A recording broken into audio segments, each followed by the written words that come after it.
ਵਾਹਿਗੁਰੂ ਜੀ ਕਾ ਖਾਲਸਾ ਵਾਹਿਗੁਰੂ ਜੀ ਕੀ ਫਤਿਹ। ਨਵੰਬਰ 1984 ਦੇ ਸਮੁੱਚੇ ਘਟਨਾਕ੍ਰਮ ਨੂੰ ਵਾਪਰਿਆਂ 40 ਸਾਲ ਦਾ ਸਮਾਂ ਬੀਤ ਗਿਆ। ਇਸ ਸਮੇਂ ਦੇ ਦੌਰਾਨ ਸਿੱਖਾਂ ਦੀਆਂ ਤਕਰੀਬਨ 2 ਪੀੜ੍ਹੀਆਂ ਜਿਹੜੀਆਂ ਨੇ ਉਹ ਇਸ ਨਸਲਕੁਸ਼ੀ ਦੇ ਵਰਤਾਰੇ ਤੋਂ ਬਾਅਦ ਸੰਸਾਰ ਦੇ ਵਿੱਚ ਵਿਚਰ ਰਹੀਆਂ ਨੇ ਇਸ ਵਕਤ। ਅਤੇ ਜਦੋਂ ਵੀ ਕੋਈ ਇਸ ਤਰ੍ਹਾਂ ਦਾ ਵੱਡਾ ਘਟਨਾਕ੍ਰਮ ਵਾਪਰਦਾ ਉਹਦੇ ਬਾਰੇ ਦੇ ਵਿੱਚ ਇਹ ਗੱਲ ਅਹਿਮ ਹੁੰਦੀ ਕਿ ਉਹਦਾ ਜਿਹੜਾ ਅਸਰ ਹੈ ਉਹ ਸਿਰਫ ਉਸ ਸਮੇਂ ਤੱਕ ਸੀਮਤ ਨਹੀਂ ਹੁੰਦਾ ਕਿ ਜਿਨ੍ਹਾਂ ਲੋਕਾਂ ਦੇ ਨਾਲ ਉਹ ਵਾਪਰਿਆ ਉਹਨਾਂ ਤੱਕ ਹੀ ਸੀਮਤ ਹੋਵੇ, ਇੱਦਾਂ ਨਹੀਂ ਹੁੰਦਾ।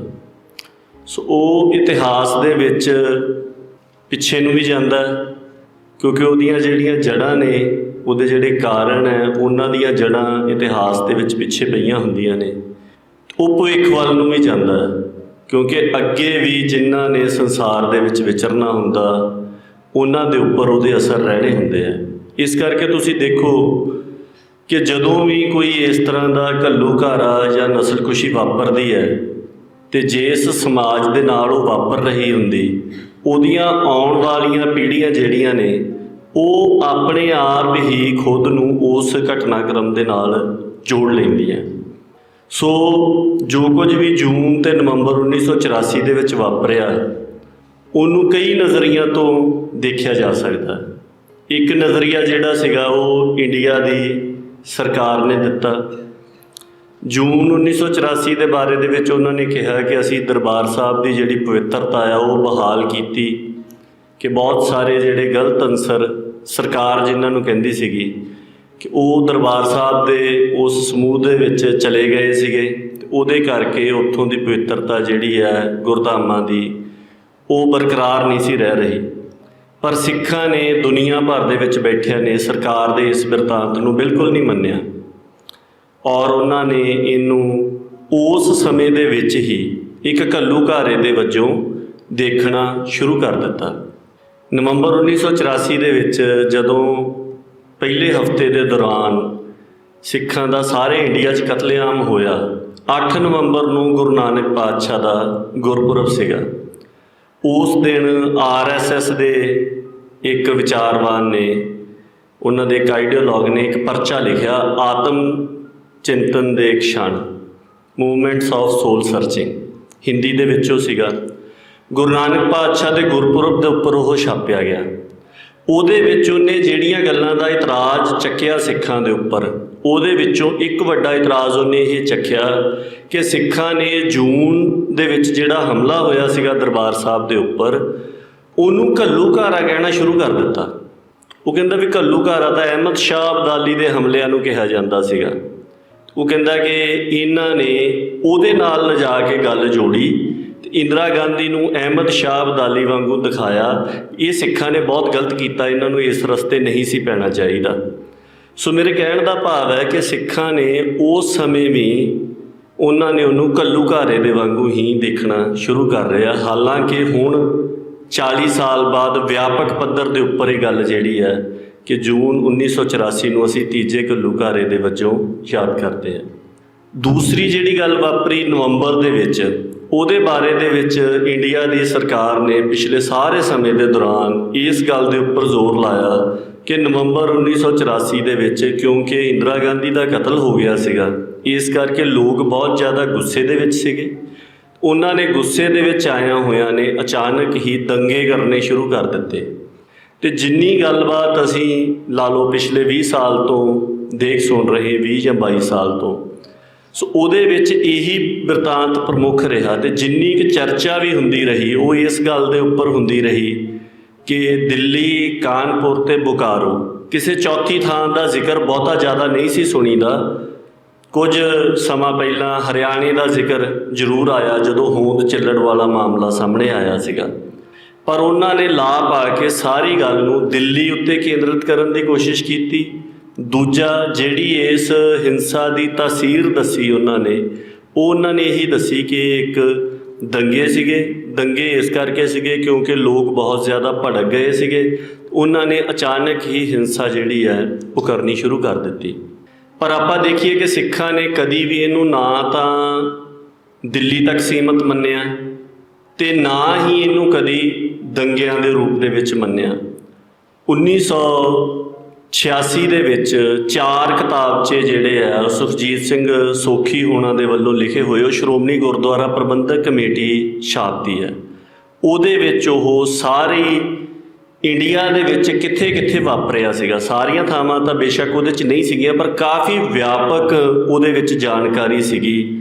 ਸੋ ਉਹ ਉਹਨਾਂ ਨੇ ਸਿੱਖਾਂ ਦਾ ਕਤਲੇਆਮ ਨਾਂ ਦੇ ਉੱਪਰ ਉਹ 4 ਕਿਤਾਬਚੇ ਜਿਹੜੇ ਆ ਉਹ ਛਾਪੇ, ਜਿਨ੍ਹਾਂ ਦੇ ਵਿੱਚੋਂ ਇਹ ਜਾਣਕਾਰੀ ਜਿਹੜੀ ਆ ਉਹ ਸਾਹਮਣੇ ਆਈ। ਔਰ ਉਸ ਸਮੇਂ ਦੇ ਦੌਰਾਨ ਜਿਸ ਤਰੀਕੇ ਦੇ ਨਾਲ ਮੀਡੀਆ ਕੰਟਰੋਲ ਕੀਤਾ ਹੋਇਆ ਸੀਗਾ, ਉਦੋਂ ਬਹੁਤੀ ਜਾਣਕਾਰੀ ਜਿਹੜੀ ਆ ਉਹ ਅਖਬਾਰਾਂ ਦੇ ਰਾਹੀਂ ਵੀ ਨਹੀਂ ਸੀਗੀ ਸਾਹਮਣੇ ਆਈ। ਕਿਉਂਕਿ ਅਸੀਂ ਵੀ ਦੇਖਿਆ ਪੰਜਾਬੀ ਯੂਨੀਵਰਸਿਟੀ ਦੇ ਵਿੱਚ ਪੜ੍ਹਦਿਆਂ ਹੋਇਆਂ ਕਿ ਜਦੋਂ ਤੁਸੀਂ ਉਹਨਾਂ ਦਿਨਾਂ ਦੇ ਅਖਬਾਰ ਦੇਖਦੇ ਹੋ, ਉਹਨਾਂ ਅਖਬਾਰਾਂ ਦੇ ਵਿੱਚੋਂ ਤੁਹਾਨੂੰ ਮੁਕੰਮਲ ਤਸਵੀਰ ਜਿਹੜੀ ਆ ਉਹ ਨਹੀਂ ਦਿਸ ਸਕਦੀ, ਕਿਉਂਕਿ ਬਹੁਤਾਤ ਅਖਬਾਰ ਪਹਿਲਾਂ ਹੀ ਸਰਕਾਰ ਦੇ ਦਬਾਅ ਕਰਕੇ ਜਾਣਕਾਰੀ ਛਾਪ ਨਹੀਂ ਸੀ ਰਹੇ। ਜੇ ਛਾਪ ਵੀ ਰਹੇ ਸੀਗੇ ਉਹ ਇਸ ਤਰੀਕੇ ਦੇ ਨਾਲ ਜਾਣਕਾਰੀ ਛਾਪ ਰਹੇ ਸੀਗੇ ਜਿਹਦੇ ਤੋਂ ਦੇਖ ਕੇ ਇਹ ਨਹੀਂ ਸੀ ਪਤਾ ਲੱਗ ਸਕਦਾ ਪੂਰਾ ਕਿ ਚੱਲ ਕੀ ਰਿਹਾ। ਮੈਂ ਤੁਹਾਡੇ ਨਾਲ ਇੱਕ ਮਿਸਾਲ ਸਾਂਝੀ ਕਰਦਾ। 2 ਨਵੰਬਰ 1984 ਨੂੰ ਪੰਜਾਬੀ ਦੇ ਇੱਕ ਅਖਬਾਰ ਅਜੀਤ ਦੇ ਵਿੱਚ ਖਬਰ ਲੱਗਦੀ ਹੈ ਕਿ ਵੱਖ-ਵੱਖ ਘਟਨਾਵਾਂ ਦੇ ਵਿੱਚ 10 ਲੋਕਾਂ ਦੀ ਜਾਨ ਗਈ ਹੈ। 5 ਲੋਕਾਂ ਦੀ ਜਾਨ ਸ਼ੁਰੇਬਾਜ਼ੀ ਦੇ ਵਿੱਚ ਗਈ ਹੈ ਤੇ 5 ਲੋਕਾਂ ਦੀ ਜਾਨ ਹੋਰਨਾਂ ਘਟਨਾਵਾਂ ਦੇ ਵਿੱਚ ਗਈ ਹੈ। ਹੁਣ ਉਹ ਘਟਨਾਵਾਂ ਕਿਉਂ ਵਾਪਰ ਰਹੀਆਂ ਨੇ, ਜਿਹੜੇ ਮਰਨ ਵਾਲੇ ਆ ਉਹਨਾਂ ਦੀ ਪਛਾਣ ਕੀ ਹੈ, ਹਮਲਾ ਕਰਨ ਵਾਲਿਆਂ ਦੀ ਪਛਾਣ ਕੀ ਹੈ, ਉਹਦੇ ਬਾਰੇ ਦੇ ਵਿੱਚ ਕੋਈ ਜਾਣਕਾਰੀ ਨਹੀਂ ਹੈਗੀ। ਉਸ ਤੋਂ ਬਾਅਦ ਨਵੰਬਰ ਦਾ ਪਹਿਲਾ ਮਹੀਨਾ ਲੰਘ ਜਾਂਦਾ ਤੇ ਅਖਬਾਰ ਦੇ ਵਿੱਚ ਸਹਿਯੋਗ ਦੇਣ ਦੇ ਵਾਸਤੇ ਅਪੀਲਾਂ ਛਪਣੀਆਂ ਸ਼ੁਰੂ ਹੋ ਜਾਂਦੀਆਂ ਨੇ, ਜਾਂ ਉਸ ਹਫ਼ਤੇ ਦੇ ਦੌਰਾਨ ਇਹ ਖਬਰਾਂ ਛਪ ਰਹੀਆਂ ਕਿ ਸਰਕਾਰ ਵੱਲੋਂ ਫੌਜ ਬੁਲਾਈ ਜਾ ਰਹੀ ਹੈ, ਹਾਲਾਤ ਨੂੰ ਕਾਬੂ 'ਚ ਕਰਨ ਦੀ ਕੋਸ਼ਿਸ਼ ਕੀਤੀ ਜਾ ਰਹੀ ਹੈ। ਪਰ ਕਿਤੇ ਵੀ ਇਹ ਗੱਲ ਨਹੀਂ ਸਾਹਮਣੇ ਆਉਂਦੀ ਕਿ ਇੰਨੇ ਵਿਆਪਕ ਪੱਧਰ ਦੇ ਉੱਪਰ ਸਿੱਖਾਂ ਦਾ ਕਤਲੇਆਮ ਜਿਹੜਾ ਆ ਉਹ ਇੰਡੀਆ ਦੇ ਵਿੱਚ ਵਾਪਰ ਰਿਹਾ ਆ। ਦੂਸਰੀ ਗੱਲ ਕੀ ਵਾਪਰੀ ਕਿ ਜਿਨ੍ਹਾਂ ਅਖਬਾਰਾਂ ਨੇ ਛਾਪਣ ਦੀ ਕੋਸ਼ਿਸ਼ ਵੀ ਕੀਤੀ, ਜਿਸ ਤਰ੍ਹਾਂ ਕਈ ਅੰਗਰੇਜ਼ੀ ਅਖਬਾਰਾਂ ਸੀਗੀਆਂ, ਉਹਨਾਂ ਦਾ ਬੜਾ ਹਿੱਸਾ, ਬੜੇ ਸਫ਼ੇ ਜਿਹੜੇ ਆ ਉਹ ਖਾਲੀ ਛਪੇ ਹੋਏ ਆ। ਇਹ ਗੱਲ ਹੁਣ ਅੱਜ ਦੇ ਸਮੇਂ ਦੇ ਵਿੱਚ ਸ਼ਾਇਦ ਸਮਝਣੀ ਔਖੀ ਹੈ, ਜਦੋਂ ਕਿ ਅਸੀਂ ਕਿਸੇ ਵੀ ਅਖਬਾਰ ਦੀ ਖਬਰ ਸੈਂਸਰ ਹੋਈ ਹੋਵੇ ਉਹ ਦੇਖੀ ਨਹੀਂ ਹੈਗੀ। ਹੁਣ ਸੈਂਸਰਸ਼ਿਪ ਬੜੀ ਹੋਰ ਤਰ੍ਹਾਂ ਦੀ ਚੱਲ ਪਈ ਆ। ਹੁਣ ਉਹ ਪਹਿਲਾਂ ਹੀ ਟਾਲਾ ਕਰ ਜਾਂਦੇ ਆ ਛਾਪਣ ਤੋਂ, ਜਾਂ ਉਹਨੂੰ ਸਰਕਾਰ ਦਾ ਨਰੇਟਿਵ ਲੈ ਆਉਂਦੇ। ਉਸ ਸਮੇਂ ਇਹ ਹੁੰਦਾ ਸੀਗਾ ਕਿ ਜਿਹੜੀ ਖਬਰ ਸਰਕਾਰ ਰੋਕਦੀ ਸੀਗੀ ਉਸ ਥਾਂ ਦੇ ਉੱਪਰ ਹੋਰ ਕੋਈ ਖਬਰ ਨਹੀਂ ਸੀ ਛਪਦੀ, ਓਨੀ ਥਾਂ ਖਾਲੀ ਛੱਡ ਕੇ ਉਹਦੇ ਉੱਤੇ ਟੇਢੇ ਅੱਖਰਾਂ ਦੇ ਵਿੱਚ ਲਿਖ ਦਿੰਦੇ ਸੀਗੇ ਸੈਂਸਰਡ। ਸੋ ਬੜੀਆਂ ਅਖਬਾਰਾਂ ਇਸ ਤਰ੍ਹਾਂ ਦੀਆਂ ਸੀਗੀਆਂ, ਜਿਸ ਤਰ੍ਹਾਂ ਇੰਡੀਅਨ ਐਕਸਪ੍ਰੈਸ ਦਾ ਜ਼ਿਕਰ ਕੀਤਾ ਜਾ ਸਕਦਾ। ਉਹਦੇ 'ਚ ਕਾਫੀ ਸਾਰੀ ਥਾਂ ਜਿਹੜੀ ਆ ਉਹ ਖਾਲੀ ਛਪੀ ਹੋਈ ਸੀਗੀ, ਜਿਹਦੇ ਤੋਂ ਇਹ ਪਤਾ ਲੱਗਦਾ ਕਿ ਉਹ ਜਾਣਕਾਰੀ ਜਿਹੜੀ ਆ ਉਹ ਰੋਕੀ ਗਈ ਸੀਗੀ। ਹੁਣ ਵੀ ਜਦੋਂ ਇਹ ਜਾਣਕਾਰੀ ਦੁਬਾਰਾ ਸਾਹਮਣੇ ਆਉਣੀ ਸ਼ੁਰੂ ਹੋਈ ਤੇ ਉਸ ਸਮੇਂ ਬਹੁਤ ਜ਼ਿਆਦਾ ਸਰਗਰਮੀ ਦੇ ਵਿੱਚ ਵੀ ਜਿਹੜੀਆਂ ਸ਼ਖਸੀਅਤਾਂ ਰਹੀਆਂ, ਉਹਨਾਂ ਨੇ ਕਿਹਾ ਕਿ ਇਹ ਤਾਂ ਪਤਾ ਸੀਗਾ ਕਿ ਬੜੇ ਵਿਆਪਕ ਪੱਧਰ ਦੇ ਉੱਪਰ ਹੋਇਆ, ਪਰ ਇਹ ਨਹੀਂ ਸੀ ਪਤਾ ਕਿ ਇੰਨੇ ਜ਼ਿਆਦਾ ਵਿਆਪਕ ਪੱਧਰ ਦੇ ਉੱਪਰ ਹੋਇਆ ਕਿ ਪੂਰੇ ਹਿੰਦੁਸਤਾਨ ਦੇ ਵਿੱਚ, ਪੂਰੇ ਇਸ ਇੰਡੀਆ ਦੇ ਖਿੱਤੇ ਦੇ ਵਿੱਚ ਇੰਨੀਆਂ ਥਾਵਾਂ ਦੇ ਉੱਪਰ ਇਹ ਘਟਨਾਕ੍ਰਮ ਜਿਹੜਾ ਆ ਉਹ ਵਾਪਰਿਆ ਹੋਵੇ। ਸੋ ਜੋ ਮੌਕੇ ਦੇ ਉੱਪਰ ਵਾਪਰ ਰਿਹਾ ਸੀਗਾ ਉਹਨੂੰ ਲੁਕਾਉਣ ਦੀ ਕੋਸ਼ਿਸ਼ ਕੀਤੀ ਗਈ, ਫਿਰ ਉਹਨੂੰ ਵੱਖਰੀ ਤਰ੍ਹਾਂ ਦੇ ਨਾਂ ਦੇਣ ਦੀ ਕੋਸ਼ਿਸ਼ ਕੀਤੀ ਗਈ, ਔਰ ਉਹਦੇ ਵਾਸਤੇ ਬੜੀ ਵੱਡੀ ਪੱਧਰ ਦੇ ਉੱਪਰ ਯਤਨ ਜਿਹੜੇ ਆ ਉਹ ਪਿਛਲੇ 40 ਸਾਲਾਂ ਦੇ ਦੌਰਾਨ ਲਗਾਤਾਰ ਰਹੇ। ਫਿਰ ਆਪਾਂ ਦੇਖੀਏ ਕਿ ਇਹ ਸਾਰੇ ਕਾਸੇ ਦੇ ਵਿੱਚ ਸ਼ਮੂਲੀਅਤ, ਇਹ ਸਾਰਾ ਕੁਝ ਲੁਕਾਉਣ ਦੇ ਵਿੱਚ ਕਿੰਨਾ ਹਿੱਸਿਆਂ ਦੀ ਰਹੀ। ਖਬਰਖਾਨੇ ਦੀ ਸ਼ਮੂਲੀਅਤ ਇਹਦੇ ਵਿੱਚ ਰਹੀ, ਸਰਕਾਰ ਦੀ ਰਹੀ, ਪ੍ਰਸ਼ਾਸਨ ਦੀ ਰਹੀ, ਕਾਲਮ ਨਵੀਸਾਂ ਦੀ ਰਹੀ। ਜਿੰਨੇ ਵੀ ਲੋਕਾਂ ਨੇ ਇਸ ਸਾਰੇ ਕਾਸੇ ਦੇ ਬਿਰਤਾਂਤ ਨੂੰ ਸਾਹਮਣੇ ਰੱਖਣ ਦੀ ਕੋਸ਼ਿਸ਼ ਕੀਤੀ, ਵਿਆਖਿਆ ਕੀਤੀ, ਵਿਦਵਾਨਾਂ ਦਾ ਹਿੱਸਾ ਰਿਹਾ, ਸਾਰਿਆਂ ਨੇ ਲਗਭਗ ਉਹ ਸਰਕਾਰ ਦਾ ਜਿਹੜਾ ਘੇਰਾ ਸੀਗਾ ਉਸੇ ਦੇ ਵਿੱਚ ਹੀ। ਸਿੱਖਾਂ ਦੇ ਵਿੱਚੋਂ ਵੀ ਬਹੁਤ ਸਾਰੇ ਹਿੱਸੇ ਸੀਗੇ ਜਿਨ੍ਹਾਂ ਨੇ ਇਹਦੇ ਬਾਰੇ ਦੇ ਵਿੱਚ ਗੱਲ ਰੱਖੀ, ਪਰ ਉਹ ਵੀ ਇੱਕ ਸਮਾਂ ਪਾ ਕੇ ਹੀ ਗੱਲ ਜਿਹੜੀ ਹੈ ਉਹ ਇਸ ਜੁਰਮ ਨੂੰ, ਅਸਲੀ ਇਹਦੀ ਜਿਹੜੀ ਤਾਸੀਰ ਸੀਗੀ ਇੱਕ ਨਸਲਕੁਸ਼ੀ ਦੀ, ਉਹਦੇ ਤੱਕ ਪਛਾਣਨ ਦੇ ਵਿੱਚ ਆਈ ਹੈ। ਬਹੁਤ ਜ਼ਿਆਦਾ ਪ੍ਰਭਾਵ ਜਿਹੜਾ ਆ ਉਹ ਪਿਛਲੇ ਸਮੇਂ ਦੇ ਦੌਰਾਨ ਰਿਹਾ। ਸਿੱਖਾਂ ਦੇ ਵਿੱਚੋਂ ਇੱਕ ਵਕੀਲ ਸਾਹਿਬ ਨੇ, ਉਹਨਾਂ ਨੇ ਇੱਕ ਕਿਤਾਬ ਲਿਖੀ, ਉਹਨਾਂ ਨੇ ਆਪਣੀ ਕਿਤਾਬ ਦਾ ਸਿਰਲੇਖ ਰੱਖਿਆ ਵੈਨ ਏ ਟਰੀ ਸ਼ੁੱਕ ਦਿੱਲੀ, ਕਿ ਜਦੋਂ ਇੱਕ ਦਰਖਤ ਨੇ ਦਿੱਲੀ ਹਿਲਾਈ। ਪਰ ਜਦੋਂ ਹੁਣ ਅਸੀਂ ਪੜ੍ਹਦੇ ਹਾਂ, ਦੇਖਦੇ ਹਾਂ, ਖੋਜ ਕਰਦੇ ਹਾਂ, ਉਹ ਪਤਾ ਲੱਗਦਾ ਕਿ ਸਿਰਫ ਦਿੱਲੀ ਨਹੀਂ ਸੀ ਹਿੱਲੀ, ਇਹ ਪੂਰੇ ਇਸ ਉਪ ਮਹਾਦੀਪ ਦਾ ਸਾਰਾ ਖਿੱਤਾ ਜਿਹੜਾ ਆ ਉਹ ਹਿੱਲਿਆ ਸੀਗਾ। ਸੋ ਮੇਰੇ ਕਹਿਣ ਦਾ ਭਾਵ ਇਹ ਕਿ ਇਹ ਜਿਹੜਾ ਸਰਕਾਰ ਦਾ ਬਿਰਤਾਂਤ ਸੀਗਾ ਉਹ ਕਿਸੇ ਨਾ ਕਿਸੇ ਰੂਪ ਦੇ ਵਿੱਚ ਆਪਣੀ ਛਾਪ ਸਿੱਖਾਂ ਦੀ ਸਮਝ ਦੇ ਉੱਪਰ ਵੀ ਛੱਡਦਾ ਰਿਹਾ। ਪਰ ਇਸ ਸਾਰੇ ਸਮੇਂ ਦੇ ਦੌਰਾਨ 40 ਸਾਲ ਬਾਅਦ ਅੱਜ ਆਪਾਂ ਜਿੱਥੇ ਖੜੇ ਹਾਂ ਕਿ ਇੰਨੇ ਵੱਡੇ ਮਨੋਵਿਗਿਆਨਕ ਹਮਲੇ ਦੇ ਬਾਵਜੂਦ ਸਿੱਖ ਅੱਜ ਇਸ ਸਥਿਤੀ ਦੇ ਵਿੱਚ ਹੈਗੇ ਆ ਕਿ ਉਹਨਾਂ ਨੇ ਇਹ ਗੱਲ ਨਾ ਸਿਰਫ ਆਪ ਮੰਨੀ ਹੈ ਬਲਕਿ ਦੁਨੀਆ ਦੇ ਵਿੱਚ ਵੀ ਇਹ ਗੱਲ ਅੱਜ ਦੁਨੀਆ ਦੀਆਂ ਸਰਕਾਰਾਂ ਜਿਹੜੀਆਂ ਨੇ ਉਹ ਮੰਨ ਰਹੀਆਂ। ਕਿੰਨੀਆਂ ਜਿਹੜੀਆਂ ਸਟੇਟ ਅਸੈਂਬਲੀਜ਼ ਨੇ ਪੱਛਮੀ ਮੁਲਕਾਂ ਦੀਆਂ, ਖਾਸ ਕਰਕੇ ਕੈਨੇਡਾ ਤੇ ਅਮਰੀਕਾ ਦੀਆਂ, ਉਹਨਾਂ ਨੇ ਪਿਛਲੇ ਸਾਲਾਂ ਦੇ ਦੌਰਾਨ ਮਤੇ ਜਿਹੜੇ ਆ ਉਹ ਬਕਾਇਦਾ ਪ੍ਰਵਾਨ ਕੀਤੇ ਕਿ ਜੋ ਕੁਝ ਨਵੰਬਰ 1984 ਦੇ ਵਿੱਚ ਵਾਪਰਿਆ ਉਹ ਜਿਹੜੀ ਯੂਨਾਈਟਿਡ ਨੇਸ਼ਨਸ ਦੀ ਕਨਵੈਨਸ਼ਨ ਆ ਜੈਨੋਸਾਈਡ ਦੀ 1948 ਦੀ, ਉਹਦੀ ਪਰਿਭਾਸ਼ਾ ਦੇ ਮੁਤਾਬਕ ਇਹ ਨਸਲਕੁਸ਼ੀ ਬਣਦੀ ਹੈ। ਅੱਜ ਵੀ ਜਿਸ ਦਿਨ ਆਪਾਂ 26 ਅਕਤੂਬਰ ਨੂੰ ਇਹ ਗੱਲਬਾਤ ਕਰ ਰਹੇ ਹਾਂ, ਲੰਘੇ ਦਿਨ ਅਮਰੀਕਾ ਦੀ ਜਿਹੜੀ ਸੰਸਦ ਹੈ ਉਹਦੇ ਵਿੱਚ ਮਤਾ ਜਿਹੜਾ ਆ ਉਹ ਪੇਸ਼ ਹੋਇਆ ਆ, ਅਜੇ ਉਹ ਪ੍ਰਵਾਨ ਹੋਣਾ ਬਾਕੀ ਹੈ। ਪਰ ਅਮਰੀਕਾ ਦੀ ਸੰਸਦ ਦੇ ਵਿੱਚ ਉਹਨਾਂ ਦੇ ਹਾਊਸ ਆਫ ਰਿਪਰੈਜ਼ੈਂਟੇਟਿਵਸ ਦੇ ਵਿੱਚ ਇੱਕ ਮਤਾ ਜਿਹੜਾ ਆ ਉਹ ਪੇਸ਼ ਹੋਇਆ ਜਿਹਦੇ ਵਿੱਚ ਇਹ ਗੱਲ ਕਹੀ ਗਈ ਕਿ ਨਵੰਬਰ 1984 'ਚ ਜੋ ਵਾਪਰਿਆ ਉਹ ਇੱਕ ਨਸਲਕੁਸ਼ੀ ਸੀਗੀ। ਸੋ ਇਹ ਗੱਲ ਹੈ ਕਿ ਇੱਕ ਨਜ਼ਰੀਆ ਸਾਨੂੰ ਮਿਲਦਾ ਜਿਹਦੇ ਵਿੱਚ ਤੁਸੀਂ ਆਪਣੀ ਗੱਲ ਦੁਨੀਆ ਦੇ ਸਾਹਮਣੇ ਰੱਖ ਸਕਦੇ ਹੋ। ਹੁਣ ਇਸ ਘਟਨਾਕ੍ਰਮ ਨੂੰ ਅਸੀਂ ਆਪਣੇ ਨੁਕਤਾ ਨਿਗਾਹ ਤੋਂ ਕਿਵੇਂ ਦੇਖਣਾ, ਉਹਦੇ ਵਾਸਤੇ 2-3 ਦ੍ਰਿਸ਼ਟੀਆਂ ਸਾਡੇ ਕੋਲ ਸਾਹਮਣੇ ਆਉਂਦੀਆਂ ਨੇ। ਇੱਕ ਤਾਂ ਹੁੰਦੀ ਹੈ ਕਿ ਅਸੀਂ ਉਹਨੂੰ ਬਿਲਕੁਲ ਆਪਣੀ ਪਰੰਪਰਾ ਦੇ ਅਨੁਸਾਰ ਇੱਕ ਘੱਲੂਘਾਰੇ ਦੇ ਵਜੋਂ ਦੇਖਣਾ, ਜਿਸ ਤਰ੍ਹਾਂ ਇਤਿਹਾਸ ਦੇ ਵਿੱਚ ਪਿੱਛੇ ਘੱਲੂਘਾਰੇ ਵਾਪਰੇ ਸੀਗੇ ਉਸੇ ਤਰ੍ਹਾਂ ਹੀ ਜੂਨ ਤੇ ਨਵੰਬਰ ਦੇ ਵਿੱਚ ਇਹ ਇੱਕ ਹਕੂਮਤ ਦੇ ਵੱਲੋਂ ਸਿੱਖਾਂ ਦਾ ਘਾਣ ਬੱਚਾ ਪੀੜਨ ਦੇ ਵਾਸਤੇ ਇਸ ਤਰੀਕੇ ਦੇ ਨਾਲ ਹਮਲਾ ਕੀਤਾ ਗਿਆ। ਦੂਸਰੀ ਜਿਹੜੀ ਦ੍ਰਿਸ਼ਟੀ ਮਿਲਦੀ ਹੈ ਉਹ ਇਹ ਮਿਲਦੀ ਹੈ ਕਿ ਜਿਹੜਾ ਇਸ ਜੁਰਮ ਦੀ ਇੱਕ ਕੌਮਾਂਤਰੀ ਕਾਨੂੰਨ ਦੇ ਵਿੱਚ ਤਾਸੀਰ ਬਣਦੀ ਹੈ ਉਹ ਬਣਦੀ ਹੈ ਨਸਲਕੁਸ਼ੀ ਦੀ, ਕਿਉਂਕਿ ਇਹ ਜਿਹੜਾ ਜੁਰਮ ਵੀ ਹੈ ਨਸਲਕੁਸ਼ੀ ਦਾ, ਇਹ ਬੁਨਿਆਦੀ ਰੂਪ ਦੇ ਵਿੱਚ ਇਹੀ ਹੈ ਕਿ ਜਦੋਂ ਤੁਸੀਂ ਕਿਸੇ ਭਾਈਚਾਰੇ ਨੂੰ, ਕਿਸੇ ਮਨੁੱਖੀ ਸਮੂਹ ਨੂੰ ਉਹਨਾਂ ਦੀ ਆਪ ਦੀ ਪਛਾਣ ਮੇਟਣ ਦੇ ਵਾਸਤੇ ਉਹਨਾਂ ਦੇ ਉੱਪਰ ਹਮਲਾਵਰ ਹੁੰਦੇ ਹੋ ਤੇ ਉਹ ਨਸਲਕੁਸ਼ੀ ਦਾ ਜੁਰਮ ਬਣਦਾ ਆ। ਮੋਟੇ ਰੂਪ ਦੇ ਵਿੱਚ ਜਿਹੜੀ ਪਰਿਭਾਸ਼ਾ ਆ ਉਹਨੂੰ ਸਾਦੇ ਲਫ਼ਜ਼ਾਂ 'ਚ ਇਹ ਕਿਹਾ ਜਾ ਸਕਦਾ। ਹੁਣ ਮਿਸਾਲ ਦੇ ਵਜੋਂ ਯਹੂਦੀਆਂ ਦਾ ਕਤਲੇਆਮ ਹੋਇਆ, ਰਵਾਂਡਾ ਦੇ ਵਿੱਚ ਤੁਤਸੀਆਂ ਦਾ ਕਤਲੇਆਮ ਹੋਇਆ, ਕੰਬੋਡੀਆ ਦੇ ਵਿੱਚ ਜੈਨੋਸਾਈਡ ਹੋਇਆ, ਸਿੱਖਾਂ ਦੀ ਨਸਲਕੁਸ਼ੀ ਹੋਈ। ਉੱਥੇ ਜਿਹੜੇ ਲੋਕਾਂ ਨੂੰ ਮਾਰਿਆ ਜਾ ਰਿਹਾ ਉਹ ਉਹਨਾਂ ਦੇ ਨਿੱਜੀ ਗੁਣ ਦੋਸ਼ ਕਰਕੇ ਨਹੀਂ ਮਾਰਿਆ ਜਾ ਰਿਹਾ ਕਿ ਜੇਕਰ ਇੱਕ ਯਹੂਦੀ ਨੂੰ ਮਾਰਿਆ ਜਾ ਰਿਹਾ ਹੈ ਜਾਂ ਇੱਕ ਤੁਤਸੀ ਨੂੰ ਮਾਰਿਆ ਜਾ ਰਿਹਾ ਜਾਂ ਇੰਡੀਆ ਦੇ ਵਿੱਚ ਨਵੰਬਰ 1984 'ਚ ਕਿਸੇ ਸਿੱਖ ਦਾ ਕਤਲ ਕੀਤਾ ਗਿਆ, ਉਹ ਇਸ ਕਰਕੇ ਨਹੀਂ ਕੀਤਾ ਗਿਆ ਕਿ ਉਹਨੇ ਖੁਦ ਕੁਛ ਮਾੜਾ ਜਾਂ ਚੰਗਾ ਜਾਂ ਕਿਸੇ ਨੂੰ ਕੁਝ ਲੱਗਣਯੋਗ ਇਤਰਾਜ਼ਯੋਗ ਕੀਤਾ ਸੀਗਾ। ਉਹ ਇਸ ਕਰਕੇ ਮਾਰਿਆ ਗਿਆ ਕਿਉਂਕਿ ਉਹ ਇੱਕ ਭਾਈਚਾਰੇ ਦਾ ਹਿੱਸਾ ਸੀਗਾ। ਕੋਈ ਯਹੂਦੀ ਇਸ ਕਰਕੇ ਕਤਲ ਹੋਇਆ ਕਿਉਂਕਿ ਉਹ ਯਹੂਦੀ ਸੀ, ਕੋਈ ਤੁਤਸੀ ਸਿਰਫ ਇਸ ਕਰਕੇ ਕਤਲ ਹੋਇਆ ਕਿਉਂਕਿ ਉਹ ਤੁਤਸੀ ਸੀ, ਅਤੇ ਸਿੱਖਾਂ ਨੂੰ ਸਿਰਫ ਇਸ ਕਰਕੇ ਕਤਲ ਕੀਤਾ ਗਿਆ ਕਿਉਂਕਿ ਉਹ ਸਿੱਖ ਸੀ। ਅਤੇ ਇਸ ਮਨਸ਼ਾ ਦੇ ਨਾਲ ਕੀਤਾ ਗਿਆ ਕਿ ਇਹਨਾਂ ਨੂੰ ਖਤਮ ਕਰਨਾ, ਇਸ ਕਰਕੇ ਇੱਕ ਜੈਨੋਸਾਈਡ ਦਾ ਕ੍ਰਾਈਮ ਬਣਦਾ ਹੈ। ਸੋ ਜਦੋਂ ਅਸੀਂ ਘੱਲੂਘਾਰੇ ਦੇ ਵਜੋਂ ਦੇਖਦੇ ਹਾਂ ਉਹਦੇ ਨਾਲ ਫਰਕ ਇਹ ਪੈਂਦਾ ਆ ਕਿ ਅਸੀਂ ਆਪਣਾ ਇੱਕ ਰਿਸਪੌਂਸ ਮਿੱਥਦੇ ਹਾਂ ਕਿ ਅਸੀਂ ਇਸ ਹਾਲਾਤ ਨੂੰ ਮੁਖਾਤਬ ਕਿਵੇਂ ਹੋਣਾ। ਉਹ ਇਤਿਹਾਸ ਦੇ ਵਿੱਚ ਅਸੀਂ ਇਹ ਗੱਲ ਦੇਖੀ ਹੈ ਕਿ ਜਦੋਂ ਵੀ ਸਿੱਖਾਂ ਦੇ ਨਾਲ ਘੱਲੂਘਾਰੇ ਵਾਪਰੇ ਅਤੇ ਉਹਨਾਂ ਨੇ ਸਦਾ ਆਪਣਾ ਜਾਹੋ ਜਲਾਲ ਜਿਹੜਾ ਆ ਉਹ ਪ੍ਰਚੰਡ ਕੀਤਾ, ਔਰ ਜਿਹੜੇ ਦੋਖੀ ਸੀਗੇ, ਜਿਹੜੇ ਦੋਸ਼ੀ ਸੀਗੇ, ਜਿਹੜੇ ਜਾਬਰ ਸੀਗੇ, ਜ਼ਾਲਮ ਸੀਗੇ, ਉਹਨਾਂ ਦੇ ਨਾਲ ਨਿਆਂ ਕਰਨ ਦੀ ਜ਼ਿੰਮੇਵਾਰੀ ਜਿਹੜੀ ਹੈ ਉਹ ਆਪਣੇ ਹੱਥ ਦੇ ਵਿੱਚ ਲਈ। ਸੋ ਦੂਸਰੀ ਜਦੋਂ ਅਸੀਂ ਗੱਲ ਕਰਦੇ ਹਾਂ ਇੱਕ ਨਸਲਕੁਸ਼ੀ ਦੇ ਵਜੋਂ ਦੇਖਣ ਦੀ, ਜਿਹੜੇ ਕਿ ਹੁਣ ਦੇ ਹਾਲਾਤ ਨੇ, ਉਹਨਾਂ ਦੇ ਮੁਤਾਬਕ ਇਹ ਹੈ ਕਿ ਤੁਸੀਂ ਸੰਸਾਰ ਦੇ ਸਾਹਮਣੇ ਇੱਕ ਸੱਚਾਈ ਨੂੰ ਬਿਆਨ ਕਰਨਾ ਆ, ਜੋ ਕੁਝ ਆਪਣੇ ਨਾਲ ਵਾਪਰਿਆ ਉਹਨੂੰ ਦੱਸਣਾ ਹੈ, ਅਤੇ ਜਿਨ੍ਹਾਂ ਨੇ ਕੀਤਾ ਉਹਨਾਂ ਦੇ ਬਾਰੇ ਦੇ ਵਿੱਚ ਵੀ ਹਕੀਕਤ ਜਿਹੜੀ ਆ ਉਹ ਦੁਨੀਆ ਦੇ ਸਾਹਮਣੇ ਰੱਖਣੀ ਆ। ਤੀਜਾ ਨਜ਼ਰੀਆ ਜਿਹੜਾ ਉੱਭਰਿਆ ਉਹ ਉੱਭਰਿਆ ਸੀਗਾ, ਉਹਨੂੰ ਆਪਾਂ ਇੰਡੀਅਨ ਦ੍ਰਿਸ਼ਟੀਕੋਣ ਕਹਿ ਸਕਦੇ ਹਾਂ।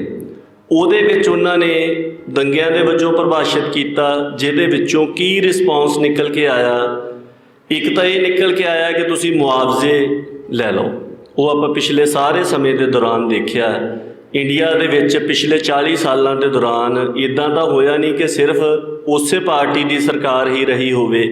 ਜਿਹੜੀ ਪਾਰਟੀ ਦੀ ਸਰਕਾਰ ਉਸ ਵੇਲੇ ਸੀਗੀ ਜਦੋਂ ਸਿੱਖਾਂ ਦੀ ਨਸਲਕੁਸ਼ੀ ਹੋਈ, ਪਿਛਲੇ ਸਾਰੇ ਸਮੇਂ ਦੇ ਦੌਰਾਨ ਵੱਖ-ਵੱਖ ਵਿਚਾਰਧਾਰਾਵਾਂ ਵਾਲੀਆਂ, ਵੱਖ-ਵੱਖ ਰੰਗ ਰੂਪ ਵਾਲੀਆਂ ਸਰਕਾਰਾਂ ਰਹੀਆਂ ਨੇ, ਪਰ ਉਹਨਾਂ ਦੇ ਵਿੱਚੋਂ ਕਿਸੇ ਨੇ ਵੀ ਇਸ ਜੁਰਮ ਨੂੰ ਇਹਦੀ ਅਸਲੀ ਤਾਸੀਰ ਦੇ ਵਿੱਚ ਪਛਾਣਨ ਦੀ ਜਾਂ ਪੇਸ਼ ਕਰਨ ਦੀ, ਉਹਦੇ ਮੁਤਾਬਕ ਕਾਰਵਾਈ ਕਰਨ ਦੀ ਕੋਸ਼ਿਸ਼ ਜਿਹੜੀ ਹੈ ਉਹ ਨਹੀਂ ਕੀਤੀ। ਤੇ ਦੂਸਰਾ ਇਹ ਆਇਆ ਹੁਣ ਜਿਹੜਾ ਕੁਝ ਪਿਛਲੇ ਸਮੇਂ ਦੇ ਦੌਰਾਨ ਵਾਪਰਿਆ ਆ, ਉਹ ਇਹ ਵਾਪਰਿਆ ਕਿ ਕੁਝ ਇੱਕ ਚੋਣਵੇਂ ਬੰਦਿਆਂ ਨੂੰ ਇਹਨਾਂ ਮਾਮਲਿਆਂ ਦੇ ਵਿੱਚ ਅਦਾਲਤਾਂ ਦੇ ਵਿੱਚੋਂ ਸਜ਼ਾਵਾਂ ਕਰਵਾ ਕੇ ਤੇ ਇਹ ਦਿਖਾਇਆ ਜਾਵੇ ਕਿ ਇੰਡੀਆ ਬਹੁਤ ਜ਼ਿਆਦਾ ਇੱਕ ਨਿਆਂਪੂਰਨ ਮੁਲਕ ਹੈਗਾ ਆ, ਕਿ ਜਿੱਥੇ ਇੰਨੇ ਲੰਬੇ ਸਮੇਂ ਬਾਅਦ ਵੀ ਜਿਹੜੀਆਂ ਸਜ਼ਾਵਾਂ ਨੇ ਉਹ ਹੋ ਰਹੀਆਂ ਨੇ। ਹੁਣ ਦੋ ਤਰ੍ਹਾਂ ਦੇ ਇਹਦੇ ਵਿੱਚ ਪੱਖ ਜਿਹੜੇ ਆ ਉਹ ਸਾਹਮਣੇ ਆਉਂਦੇ ਆ।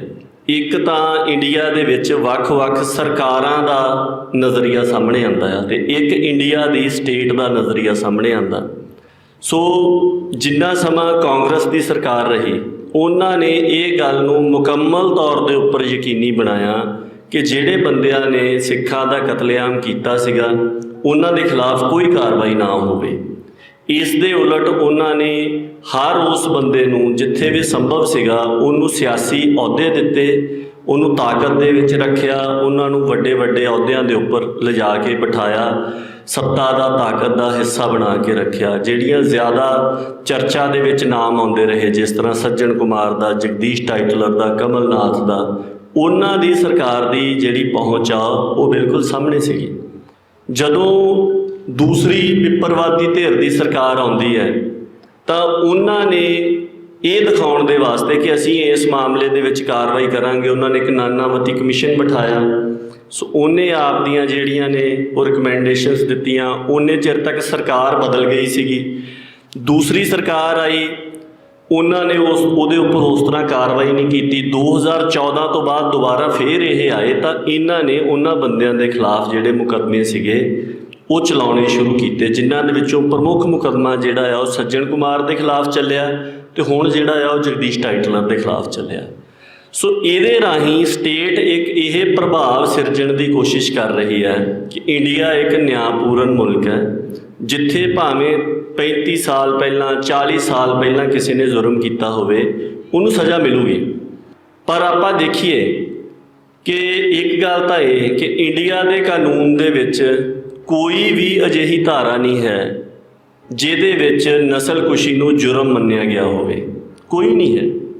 ਹਾਲਾਂਕਿ 1948 ਦੇ ਵਿੱਚ ਜਦੋਂ ਜੈਨੋਸਾਈਡ ਕਨਵੈਨਸ਼ਨ ਪਾਸ ਹੁੰਦੀ ਹੈ ਤਾਂ ਉਦੋਂ ਸਾਰੀਆਂ ਜਿੰਨੀਆਂ ਧਿਰਾਂ ਉਹਦੇ ਉੱਪਰ ਦਸਤਖਤ ਕਰਦੀਆਂ ਨੇ ਉਹ ਇਸ ਗੱਲ ਦੇ ਉੱਪਰ ਸਹਿਮਤੀ ਦਿੰਦੀਆਂ ਕਿ ਅਸੀਂ ਆਪਣੇ ਕਾਨੂੰਨ ਦੇ ਵਿੱਚ ਅਜਿਹੇ ਪ੍ਰੋਵੀਜ਼ਨ ਜਾਂ ਅਜਿਹੀਆਂ ਮੱਦਾਂ ਲੈ ਕੇ ਆਵਾਂਗੇ ਕਿ ਨਸਲਕੁਸ਼ੀ ਨੂੰ ਇੱਕ ਜੁਰਮ ਮੰਨਿਆ ਜਾਵੇ ਤੇ ਇਹਨੂੰ ਰੋਕਣ ਦੇ ਵਾਸਤੇ ਤੇ ਜੇ ਕੋਈ ਕਰਦਾ ਆ ਉਹਨੂੰ ਸਜ਼ਾ ਦੇਣ ਦੇ ਵਾਸਤੇ ਕਾਨੂੰਨ ਜਿਹੜੇ ਆ ਉਹ ਬਣਾਏ ਜਾਣ।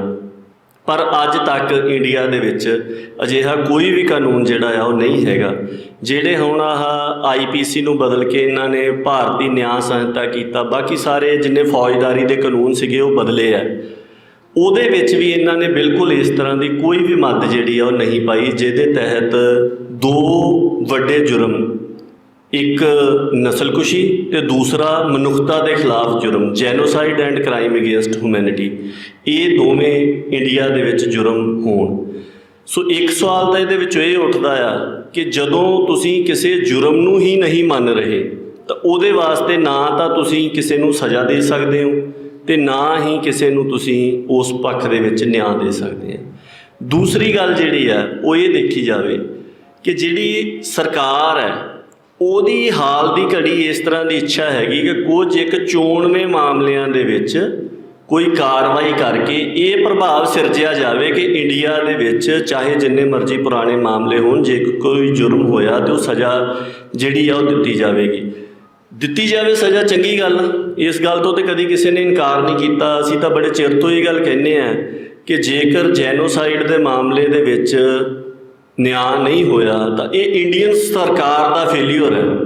ਸੋ ਇੰਡੀਆ ਦੀ ਸਰਕਾਰ ਆਪਣੀ ਨਾਕਾਮੀ ਨੂੰ ਜੇ ਅੰਸ਼ਕ ਰੂਪ ਦੇ ਵਿੱਚ ਖਤਮ ਕਰਨਾ ਚਾਹੁੰਦੀ ਹੈ ਜਾਂ ਸੁਧਾਰਨਾ ਚਾਹੁੰਦੀ ਹੈ, ਇਹਦੇ 'ਚ ਕਿਸੇ ਨੂੰ ਕੋਈ ਇਤਰਾਜ਼ ਨਹੀਂ ਹੈਗਾ।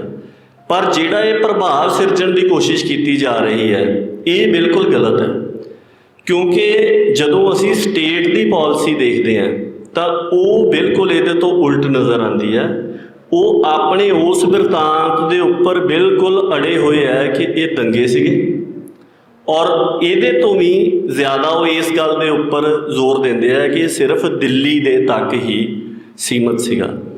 ਤੁਸੀਂ ਦੇਖੋ, ਪਿਛਲੇ ਸਮੇਂ ਦੇ ਦੌਰਾਨ ਅਮਰੀਕਾ ਦੀ ਇੱਕ ਸਟੇਟ ਹੈ ਕਨੈਕਟੀਕਟ, ਉਹਨਾਂ ਦੇ ਵੱਲੋਂ ਸਿੱਖ ਜੈਨੋਸਾਈਡ ਦਾ ਜਿਹੜਾ ਮਤਾ ਆ ਉਹ ਪ੍ਰਵਾਨ ਕੀਤਾ ਗਿਆ, ਅਤੇ ਉਹਨਾਂ ਨੇ ਇਹ ਗੱਲ ਕਹੀ ਕਿ ਨਵੰਬਰ ਦਾ ਮਹੀਨਾ ਜਿਹੜਾ ਆ ਇਹਨੂੰ ਸਿੱਖ ਜੈਨੋਸਾਈਡ ਅਵੇਅਰਨੈਸ ਮੰਥ ਦੇ ਵਜੋਂ ਮਨਾਇਆ ਜਾਊਗਾ, ਅਤੇ 1 ਤਰੀਕ ਨੂੰ ਅਸੀਂ ਮਤਲਬ 1 ਨਵੰਬਰ ਨੂੰ ਸਰਕਾਰੀ ਤੌਰ ਦੇ ਉੱਪਰ ਉਸ ਸਟੇਟ ਦੇ ਵਿੱਚ ਜਿਹੜਾ ਸਮਾਗਮ ਹੈ ਉਹ ਰੱਖੇ ਜਾਣਗੇ, ਜਿਹਦੇ ਵਿੱਚ ਅਸੀਂ ਮਤਲਬ ਸਿੱਖ ਨਸਲਕੁਸ਼ੀ ਦੇ ਬਾਰੇ ਦੇ ਵਿੱਚ ਜਾਗਰੂਕਤਾ ਜਿਹੜੀ ਹੈ ਉਹ ਦਿਆ ਕਰਾਂਗੇ, ਅਤੇ ਅਸੀਂ ਇਹਨੂੰ ਨਸਲਕੁਸ਼ੀ ਮੰਨਦੇ ਹਾਂ। ਇੰਡੀਆ ਦੇ ਹਾਈ ਕਮਿਸ਼ਨ ਨੇ ਉਸ ਮਤੇ ਨੂੰ ਰੋਕਣ ਦੇ ਵਾਸਤੇ ਪੂਰਾ ਜ਼ਿਆਦਾ ਜ਼ੋਰ ਲਾਇਆ। ਇੱਥੋਂ ਤੱਕ ਲਾਇਆ ਕਿ ਜਿਹੜੇ ਸੈਨੇਟਰ ਜਾਂ ਜਿਹੜੇ ਉੱਥੋਂ ਦੇ ਪੋਲੀਟੀਸ਼ੀਅਨ ਸੀਗੇ, ਜਿਹੜੇ ਇਸ ਮਤੇ ਨੂੰ ਲਿਆਉਣ ਦੇ ਵਾਸਤੇ ਸਾਰੀ ਅਗਵਾਈ ਕਰ ਰਹੇ ਸੀਗੇ, ਉਹਨਾਂ ਨੂੰ ਚਿੱਠੀਆਂ ਭੇਜੀਆਂ ਗਈਆਂ, ਉਹਨਾਂ ਦੇ ਉੱਪਰ ਦਬਾਅ ਬਣਾਉਣ ਦੀ ਕੋਸ਼ਿਸ਼ ਕੀਤੀ ਗਈ। ਅਤੇ ਜਿਸ ਦਿਨ ਕਨੈਕਟੀਕਟ ਦੇ ਰਾਜ ਭਵਨ ਦੇ ਵਿੱਚ ਸਮਾਗਮ ਸੀਗਾ ਸਿੱਖ ਨਸਲਕੁਸ਼ੀ ਜਾਗਰੂਕਤਾ ਦਿਹਾੜੇ ਦੇ ਸੰਬੰਧੀ, ਉਸ ਦਿਨ ਉੱਥੇ ਉਹਨਾਂ ਦੀ ਜਿਹੜੀ ਇੱਕ ਸਿਆਸਤਦਾਨ ਸੀਗੀ ਕੈਥੀ ਆਸਟਿਨ, ਉਹਨੇ ਬਿਲਕੁਲ ਸਾਫ਼ ਸ਼ਬਦਾਂ ਦੇ ਵਿੱਚ ਕਿਹਾ, ਉਹ ਕਹਿੰਦੀ ਕਿ ਇੰਡੀਆ ਦੇ ਵੱਲੋਂ, ਇੰਡੀਅਨ ਹਾਈ ਕਮਿਸ਼ਨ ਦੇ ਵੱਲੋਂ ਮੈਨੂੰ ਚਿੱਠੀ ਭੇਜੀ ਗਈ ਹੈ, ਅਤੇ ਚਿੱਠੀ ਭੇਜ ਕੇ ਉਹ ਕਹਿੰਦੀ ਵੀ ਇਹ ਜਿਹੜੀ ਚਿੱਠੀ ਦੀ ਮੇਰੀ ਨਜ਼ਰ ਦੇ ਵਿੱਚ ਕੋਈ ਕੀਮਤ ਨਹੀਂ ਹੈਗੀ, ਸਿਵਾਏ ਇਸ ਗੱਲ ਦੇ ਕਿ ਇਹ ਇੱਕ ਡਾਕੂਮੈਂਟ ਆਫ ਡਿਨਾਇਲ ਹੈ।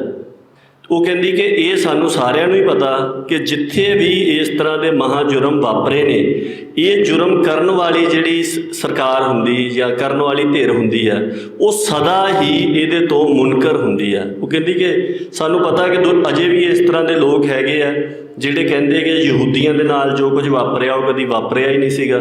ਰਵਾਂਡਾ ਦੇ ਵਿੱਚ 100 ਦਿਨਾਂ ਦੇ ਵਿੱਚ 8 ਤੋਂ 10 ਲੱਖ ਜਿਹੜੇ ਕਤਲ ਹੋਏ ਕਹੇ ਜਾਂਦੇ ਉਹ ਹੋਏ ਹੀ ਨਹੀਂ ਸੀਗੇ। ਇਸੇ ਤਰ੍ਹਾਂ ਹੀ ਉਹ ਕਹਿੰਦੀ ਇੱਕ ਡਾਕੂਮੈਂਟ ਆਫ ਡਿਨਾਇਲ ਆ, ਇਸ ਤੋਂ ਵੱਧ ਅਹਿਮੀਅਤ ਨਹੀਂ ਹੈਗੀ। ਅਤੇ ਉਹਦੇ ਵਿੱਚ ਇਹ ਗੱਲ ਕਹੀ ਗਈ ਸੀਗੀ ਉਹਨਾਂ ਨੇ ਕਿ ਜਿਹੜੇ ਇਹ ਲੋਕ ਤੁਹਾਨੂੰ ਮਿਸਗਾਈਡ ਕਰਕੇ ਮਤਾ ਪਾਸ ਕਰਵਾ ਰਹੇ ਆ, ਅਸਲ ਦੇ ਵਿੱਚ ਇਹ ਐਂਟੀ ਇੰਡੀਆ ਲੋਕ ਨੇ, ਅਤੇ ਇਹਨਾਂ ਦਾ ਜਿਹੜਾ ਤਾਲੁਕ ਹੈ ਉਹ ਸੋ ਕਾਲਡ ਸਿੱਖ ਐਕਸਟ੍ਰੀਮਿਜ਼ਮ ਦੇ ਨਾਲ ਹੈ। ਸੋ ਇਹੀ ਗੱਲ ਜਿਹੜੀ ਆ ਉਹ ਜੈਨੋਸਾਈਡ ਸਟੱਡੀਜ਼ ਦਾ ਇੱਕ ਬੜਾ ਵੱਡਾ ਵਿਦਵਾਨ ਜਿਹਨੇ stages of genocide the theory ਦਿੱਤੀ, ਗ੍ਰੈਗਰੀ ਐਚ ਸਟੈਂਟਨ, ਉਹ ਵੀ ਇਹ ਗੱਲ ਕਹਿੰਦਾ ਕਿ ਜਿਹੜੇ ਤਰੀਕੇ ਅਪਣਾਏ ਜਾਂਦੇ ਨੇ ਮੁਨਕਰ ਹੋਣ ਦੇ ਵਾਸਤੇ ਨਸਲਕੁਸ਼ੀ ਤੋਂ, ਉਹਦੇ ਵਿੱਚੋਂ ਇੱਕ ਪ੍ਰਮੁੱਖ ਤਰੀਕਾ ਇਹ ਹੁੰਦਾ ਕਿ ਤੁਸੀਂ question the motifs of truth ਟੈਲਰਸ। ਜਿਹੜੇ ਲੋਕ ਹਕੀਕਤ ਬਿਆਨ ਕਰਦੇ ਨੇ, ਜਿਹੜੇ ਲੋਕ ਸੱਚਾਈ ਨੂੰ ਦੱਸਦੇ ਆ, ਉਹਨਾਂ ਦੀ ਮਨਸ਼ਾ ਦੇ ਉੱਪਰ ਸਵਾਲ ਚੱਕੇ ਜਾਂਦੇ ਆ। ਇਹ ਕਿਹਾ ਜਾਂਦਾ ਕਿ ਇਹ ਤਾਂ ਸਰਕਾਰ ਵਿਰੋਧੀ ਲੋਕ ਨੇ ਤਾਂ ਇਸ ਤਰ੍ਹਾਂ ਦੀ ਗੱਲ ਕਰ ਰਹੇ ਆ। ਸੋ ਦੂਸਰੀ ਮਿਸਾਲ ਜਿਹੜੀ ਮੈਂ ਸਾਂਝੀ ਕਰਨਾ ਚਾਹੁੰਦਾ ਉਹ ਹੈਗੀ ਪੈਂਸਿਲਵੇਨੀਆ ਦੀ। ਪੈਂਸਿਲਵੇਨੀਆ ਦੀ ਵਿਧਾਨ ਸਭਾ ਦੇ ਵਿੱਚ ਇੱਕ ਬਿੱਲ ਪੇਸ਼ ਹੁੰਦਾ ਆ। ਉਹ ਬਿੱਲ ਪੇਸ਼ ਹੁੰਦਾ ਅਤੇ ਉਹਦੇ ਵਿੱਚ ਇਹ ਗੱਲ ਕਹੀ ਜਾਂਦੀ ਕਿ ਜੋ ਕੁਝ ਵੀ ਨਵੰਬਰ 1984 ਦੇ ਵਿੱਚ ਵਾਪਰਿਆ ਇਹ ਇੱਕ ਜੈਨੋਸਾਈਡ ਸੀਗਾ, ਅਤੇ ਅਸੀਂ ਮਤਲਬ ਇਹਦੇ ਵਾਸਤੇ 1 ਨਵੰਬਰ ਨੂੰ ਸਿੱਖ ਜੈਨੋਸਾਈਡ ਅਵੇਅਰਨੈਸ ਡੇ ਜਿਹੜਾ ਆ ਉਹ ਮਨਾਇਆ ਕਰਾਂਗੇ। ਇੰਡੀਆ ਦੇ ਵੱਲੋਂ ਇਹ ਪੂਰੀ ਕੋਸ਼ਿਸ਼ ਕੀਤੀ ਜਾਂਦੀ ਹੈ ਕਿ ਉਸ ਬਿੱਲ ਨੂੰ ਪਾਸ ਹੋਣ ਤੋਂ ਰੋਕਿਆ ਜਾਵੇ, ਪਰ ਉਹ ਪਾਸ ਨਹੀਂ ਹੁੰਦਾ। ਉਹ ਵਿਧਾਨ ਸਭਾ ਦੇ ਵਿੱਚ ਪੇਸ਼ ਹੁੰਦਾ ਆ, ਉਸ ਤੋਂ ਬਾਅਦ ਦੇ ਵਿੱਚ ਉਹ ਪ੍ਰਵਾਨ ਹੋ ਜਾਂਦਾ। ਸੋ ਆਪਾਂ ਨੂੰ ਪਤਾ ਕਿ ਇੱਥੇ ਵੀ ਆਪਣੇ ਵੀ ਇਹ ਸਿਸਟਮ ਹੈਗਾ ਕਿ ਜਦੋਂ ਕੋਈ ਵੀ ਕਾਨੂੰਨ ਵਿਧਾਨ ਸਭਾ ਜਾਂ ਇੰਡੀਆ ਦੀ ਪਾਰਲੀਮੈਂਟ ਜਿਸ 'ਚ ਰਾਜ ਸਭਾ ਅਤੇ ਲੋਕ ਸਭਾ ਹੈਗੀ ਉਹਨਾਂ ਦੇ ਵੱਲੋਂ ਪਾਸ ਕਰ ਲਿਆ ਜਾਂਦਾ, ਤਾਂ ਉਹ ਓਨੇ ਚਿਰ ਤੱਕ ਕਾਨੂੰਨ ਦਾ ਰੂਪ ਨਹੀਂ ਇਖਤਿਆਰ ਕਰਦਾ ਜਿੰਨੀ ਦੇਰ ਤੱਕ ਉਹਦੇ 'ਤੇ ਗਵਰਨਰ ਜਾਂ ਰਾਸ਼ਟਰਪਤੀ ਦੇ ਦਸਤਖਤ ਨਹੀਂ ਹੁੰਦੇ। ਸੋ ਫਿਰ ਉਹਨਾਂ ਨੇ ਇਸ ਗੱਲ ਦੇ ਲਈ ਪੂਰਾ ਜ਼ੋਰ ਲਾਇਆ ਕਿ ਹੁਣ ਇਹ ਜਿਹੜਾ ਬਿੱਲ ਵਿਧਾਨ ਸਭਾ ਨੇ ਪਾਸ ਕਰ ਲਿਆ, ਪੈਂਸਿਲਵੇਨੀਆ ਦਾ ਜਿਹੜਾ ਗਵਰਨਰ ਹੈ ਉਹ ਇਹਦੇ ਉੱਪਰ ਦਸਤਖਤ ਨਾ ਕਰੇ। ਅਤੇ ਜਿਸ ਦਿਨ ਉਹਨੇ ਇਸ ਦਸਤਖਤ ਕਰਨੇ ਸੀਗੇ ਜਾਂ ਕੀਤੇ ਇਸ ਬਿੱਲ ਦੇ ਉੱਪਰ, ਉਸ ਦਿਨ ਇੰਡੀਆ ਦੇ ਪ੍ਰਮੁੱਖ ਅਖਬਾਰਾਂ ਦੇ ਵਿੱਚ, ਜਿਨ੍ਹਾਂ ਦੇ ਵਿੱਚੋਂ the Tribune, Times of India, Ajit ਤੇ ਟੀਵੀ ਚੈਨਲ ਜਿਸ ਤਰ੍ਹਾਂ ਕਿ PTC ਨਿਊਜ਼, ਇਹਨਾਂ ਸਾਰਿਆਂ ਦੇ ਉੱਪਰ ਇੱਕ ਖਬਰ ਨਸ਼ਰ ਹੋਈ। ਖਬਰ ਇਹ ਨਸ਼ਰ ਹੋਈ ਕਿ ਪੈਂਸਿਲਵੇਨੀਆ ਵਿਧਾਨ ਸਭਾ ਦੇ ਵਿੱਚ ਜਿਹੜਾ ਬਿੱਲ ਪਾਸ ਹੋਇਆ ਸੀਗਾ ਉਹ ਰੱਦ ਹੋ ਗਿਆ। ਸੋ ਸਵੇਰੇ ਜਦੋਂ ਅਸੀਂ ਖਬਰ ਦੇਖੀ ਤਾਂ ਬੜਾ ਸੀਗਾ ਕਿ ਇਹ ਤਾਂ ਇੱਕ ਪੁੱਠਾ ਗੇੜਾ ਦੇਣ ਦੇ ਵਿੱਚ ਕਾਮਯਾਬ ਹੋ ਗਏ। ਫਿਰ ਚਲੋ ਪਤਾ ਕੀਤਾ, ਲੋਕਲ ਉੱਥੋਂ ਪਤਾ ਕੀਤਾ, ਉਹ ਕਹਿੰਦੇ ਵੀ ਇਸ ਤਰ੍ਹਾਂ ਦੀ ਗੱਲ ਨਹੀਂ ਹੋਈ ਹੈਗੀ। ਫਿਰ ਜਿਹੜੇ ਬੰਦੇ ਸ਼ਾਮਲ ਸੀਗੇ ਉਹਨਾਂ ਦੇ ਨਾਲ ਸੰਪਰਕ ਹੋਇਆ, ਉਹਨਾਂ ਨੇ ਫਿਰ ਉਹਨਾਂ ਸਿਆਸਤਦਾਨਾਂ ਦੇ ਨਾਲ ਗੱਲ ਕਰਾਈ।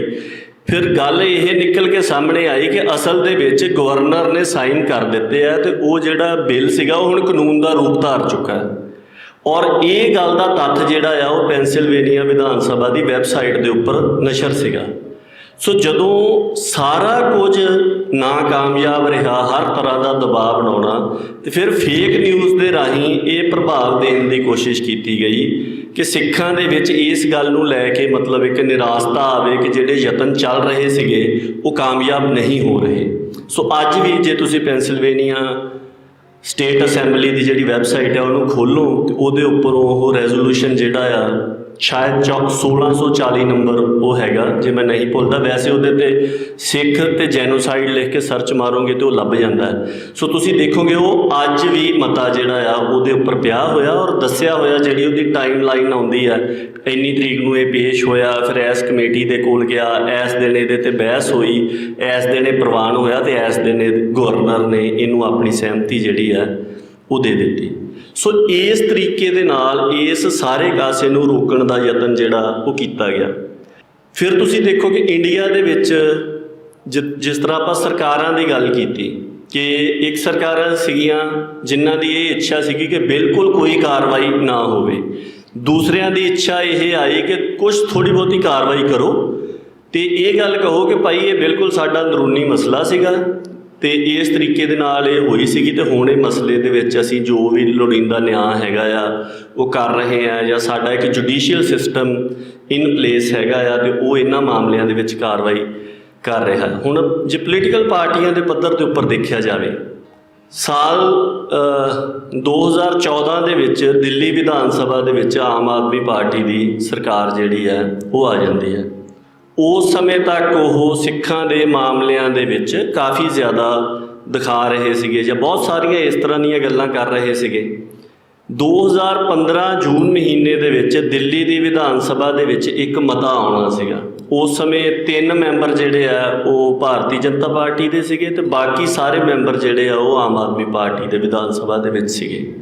ਸਰਦਾਰ ਜਰਨੈਲ ਸਿੰਘ ਪੱਤਰਕਾਰ ਹੁਣ ਉਹ ਸਾਡੇ ਦਰਮਿਆਨ ਨਹੀਂ ਹੈਗੇ, ਕਰੋਨਾ ਦੇ ਦੌਰਾਨ ਉਹ ਅਕਾਲ ਪੁਰਖ ਦੇ ਚਰਨਾਂ 'ਚ ਜਾ ਵਿਰਾਜੇ। ਉਹਨਾਂ ਦੇ ਵੱਲੋਂ ਉਹ ਮਤਾ ਜਿਹੜਾ ਆ ਉਹ ਲਿਆਂਦਾ ਜਾ ਰਿਹਾ ਸੀਗਾ, ਜਿਹਦੇ ਵਿੱਚ ਉਹਨਾਂ ਨੇ ਉਸ ਮੋਸ਼ਨ ਦੇ ਵਿੱਚ ਨਵੰਬਰ 1984 ਦੇ ਵਾਸਤੇ ਸਿੱਖ ਜੈਨੋਸਾਈਡ ਲਫ਼ਜ਼ ਜਿਹੜਾ ਆ ਉਹ ਵਰਤਿਆ ਸੀ। ਉਹ ਮਤਾ ਪ੍ਰਵਾਨ ਹੋ ਜਾਂਦਾ, ਪਰ ਉਸ ਮਤੇ ਬਾਰੇ ਕਿਤੇ ਵੀ ਚਰਚਾ ਨਹੀਂ ਹੁੰਦੀ। ਇੱਥੋਂ ਤੱਕ ਕਿ ਮਤਲਬ ਸਾਨੂੰ ਵੀ ਇਸ ਗੱਲ ਦਾ ਨਹੀਂ ਸੀ ਪਤਾ। ਉਹ ਤਾਂ ਜਦੋਂ ਪੈਂਸਿਲਵੇਨੀਆ ਵਿਧਾਨ ਸਭਾ ਵਾਲਾ ਮਸਲਾ ਹੋਇਆ ਅਤੇ ਉਸ ਸੰਬੰਧ ਦੇ ਵਿੱਚ ਕਿਉਂਕਿ ਉਹਨਾਂ ਨੇ ਇੱਕ ਫੇਕ ਨਿਊਜ਼ ਦੇ ਰਾਹੀਂ ਕੀਤਾ ਸੀ ਅਤੇ ਅਸੀਂ ਇਹ ਕੋਸ਼ਿਸ਼ ਕੀਤੀ ਤਾਂ ਖਬਰਾਂ ਅੰਗਰੇਜ਼ੀ ਪੰਜਾਬੀ ਦੇ ਵਿੱਚ ਅਤੇ ਨਾਲ ਵੀਡੀਓ ਪਾ ਕੇ ਕਿ ਭਾਈ ਇਹ ਇਸ ਤਰੀਕੇ ਨਾਲ ਕਰ ਰਹੇ ਵੀ ਇਹ ਜੋ ਇਹ ਕਹਿ ਰਹੇ ਆ ਕਿ ਮਤਾ ਰੱਦ ਹੋ ਗਿਆ, ਇਸ ਤਰ੍ਹਾਂ ਦੀ ਕੋਈ ਗੱਲ ਨਹੀਂ ਹੈਗੀ। ਉਦੋਂ ਫਿਰ ਉਹਨਾਂ ਨੇ ਸੰਪਰਕ ਕੀਤਾ। ਉਹਨਾਂ ਨੇ ਸੰਪਰਕ ਕਰਕੇ ਕਿਹਾ ਕਿ ਦਿੱਲੀ ਦੀ ਵਿਧਾਨ ਸਭਾ ਦੇ ਵੱਲੋਂ ਵੀ ਸਿੱਖ ਜੈਨੋਸਾਈਡ ਦਾ ਮੋਸ਼ਨ ਜਿਹੜਾ ਆ ਉਹ ਜੂਨ 2015 ਦੇ ਵਿੱਚ ਪਾਸ ਕੀਤਾ ਗਿਆ। ਸੋ ਮੈਂ ਮਤਲਬ ਇਹ ਗੱਲ ਕਹਿ ਸਕਦਾ ਕਿ ਮੈਨੂੰ ਵੀ ਉਸ ਸਮੇਂ ਤੱਕ ਇਸ ਗੱਲ ਦੀ ਜਾਣਕਾਰੀ ਨਹੀਂ ਸੀਗੀ। ਮੈਂ ਉਹਨਾਂ ਨੂੰ ਕਿਹਾ ਜੀ ਇਹ ਗੱਲ ਕਿਤੇ ਚਰਚਾ 'ਚ ਤਾਂ ਆਈ ਨਹੀਂ। ਉਹ ਕਹਿੰਦੇ ਜੀ ਬਹੁਤ ਮੁਸ਼ਕਲ ਕਰਵਾਇਆ ਵੀ ਮੁੱਖ ਮੰਤਰੀ ਨੇ ਆਪ ਬੁਲਾ ਕੇ ਕਿਹਾ ਸੀਗਾ ਕਿ ਤੁਸੀਂ ਇਹ ਸ਼ਬਦ ਜਿਹੜੇ ਆ ਇਹ ਬਦਲ ਦਿਓ, ਵੀ ਇਹਦੀ ਥਾਂ ਦੇ ਉੱਪਰ ਤੁਸੀਂ ਕੋਈ ਜੈਨੋਸਾਈਡ ਦੀ ਥਾਂ 'ਤੇ ਕੋਈ ਹੋਰ ਸ਼ਬਦ ਕਰ ਲਓ। ਉਹ ਕਹਿੰਦੇ ਜੀ ਅਸੀਂ ਉਦੋਂ ਸਟੈਂਡ ਲਿਆ, ਉਸ ਸਮੇਂ ਸਿਚੁਏਸ਼ਨ ਇੱਦਾਂ ਦੀ ਸੀਗੀ, ਉਹ ਚਲੋ ਪਾਸ ਹੋ ਗਿਆ। ਪਰ ਅੱਜ ਵੀ ਬਹੁਤ ਘੱਟ ਲੋਕ ਇਹ ਗੱਲ ਜਾਣਦੇ ਆ। ਇੰਡੀਅਨ ਮੀਡੀਆ ਦੇ ਵਿੱਚ ਚਾਹੇ ਉਹ ਪੰਜਾਬੀ ਮੀਡੀਆ ਹੋਵੇ, ਉਹਨਾਂ ਦੇ ਵਿੱਚ ਕਦੀ ਵੀ ਇਸ ਗੱਲ ਦਾ ਜ਼ਿਕਰ ਜਿਹੜਾ ਆ ਉਹ ਨਹੀਂ ਕੀਤਾ ਜਾਂਦਾ ਕਿ ਦਿੱਲੀ ਦੀ ਵਿਧਾਨ ਸਭਾ ਦੇ ਵਿੱਚ ਵੀ ਸਿੱਖ ਜੈਨੋਸਾਈਡ ਦਾ ਮੋਸ਼ਨ ਜਿਹੜਾ ਆ ਉਹ 2015 ਦਾ ਪਾਸ ਹੋਇਆ ਹੈ। ਹੁਣ ਗੱਲ ਇਹ ਆਉਂਦੀ ਹੈ ਕਿ ਇਸ ਸਾਰੇ ਸੰਬੰਧ ਦੇ ਵਿੱਚ ਕੀਤਾ ਕੀ ਜਾਵੇ। ਸੋ ਇੱਕ ਗੱਲ ਤਾਂ ਇਹ ਹੁੰਦੀ ਕਿ ਜਦੋਂ ਵੀ ਇਹ ਸਾਰੀ ਦੁਨੀਆ ਦਾ ਇਤਿਹਾਸ ਦੇਖ ਲਓ ਤੇ ਸਿੱਖਾਂ ਦੇ ਮਾਮਲੇ ਦੇ ਵਿੱਚ ਤਾਂ ਇੱਕ ਬੜੀ ਨਿਆਰੀ ਗੱਲ ਹੈ। ਅਸੀਂ ਆਪ ਦੇ ਇਤਿਹਾਸ ਦੇ ਵਿੱਚ ਜੋ ਕੁਝ ਵੀ ਸਾਡੇ ਨਾਲ ਵਾਪਰਿਆ ਉਹਨੂੰ 2 ਵਕਤ, ਘੱਟੋ ਘੱਟ 2 ਵਕਤ ਹਰ ਰੋਜ਼ ਯਾਦ ਕਰਦੇ ਹਾਂ ਜਦੋਂ ਅਸੀਂ ਅਰਦਾਸ ਕਰਦੇ ਹਾਂ। ਅਰਦਾਸ ਦੇ ਵਿੱਚ ਅਸੀਂ ਪਾਤਸ਼ਾਹੀਆਂ ਨੂੰ ਧਿਆਉਂਦੇ ਹਾਂ, ਫਿਰ 5 ਪਿਆਰਿਆਂ 40 ਮੁਕਤਿਆਂ ਦਾ ਜ਼ਿਕਰ ਕਰਦੇ ਹਾਂ। ਉਸ ਤੋਂ ਅਗਲਾ ਜਿਹੜਾ ਬੰਦ ਆ ਉਹਦੇ ਵਿੱਚ ਜਿਨ੍ਹਾਂ ਨੇ ਵੀ ਸਿੱਖੀ ਦੇ ਇਸ ਮਾਰਗ ਦੇ ਉੱਪਰ ਚੱਲਦਿਆਂ ਹੋਇਆਂ ਆਪ ਦੀ ਜੀਵਨ ਨਿਸ਼ਾਵਰ ਕੀਤੇ, ਜਿਨ੍ਹਾਂ ਨੂੰ ਹਕੂਮਤਾਂ ਦੇ ਵੱਲੋਂ ਨਿਸ਼ਾਨਾ ਬਣਾਇਆ ਗਿਆ, ਉਹਨਾਂ ਸਾਰਿਆਂ ਨੂੰ ਯਾਦ ਕਰਦੇ ਆ। ਅਤੇ ਦੁਨੀਆ ਭਰ ਦੇ ਲੋਕ ਇਹ ਗੱਲ ਕਹਿੰਦੇ ਆ ਕਿ ਜੋ ਤੁਹਾਡੇ ਨਾਲ ਵਾਪਰਿਆ ਉਹ ਕਦੀ ਨਹੀਂ ਭੁੱਲਿਆ ਜਾ ਸਕਦਾ, ਉਹਨੂੰ ਹਮੇਸ਼ਾ ਯਾਦ ਰੱਖੋ। ਇੱਕ ਚੀਜ਼ ਦਾ ਹੱਲ ਇਹ ਸਾਰੇ ਕਾਸੇ ਦਾ, ਉਹ ਕਹਿੰਦੇ ਜਿਹੜੀਆਂ ਬਹੁਤ ਜ਼ਿਆਦਾ ਦਰਦ ਦੇਣ ਵਾਲੀਆਂ ਗੱਲਾਂ ਹੁੰਦੀਆਂ ਨੇ ਉਹਨਾਂ ਨੂੰ ਯਾਦ ਰੱਖ ਕੇ ਹੀ ਉਹਨਾਂ ਦੇ ਦਰਦ ਤੋਂ ਸੁਰਖਰੂ ਹੋਇਆ ਜਾ ਸਕਦਾ। ਸੋ ਇਹ ਸਾਰੀ ਦੁਨੀਆ ਹੀ ਕਹਿੰਦੀ ਹੈ।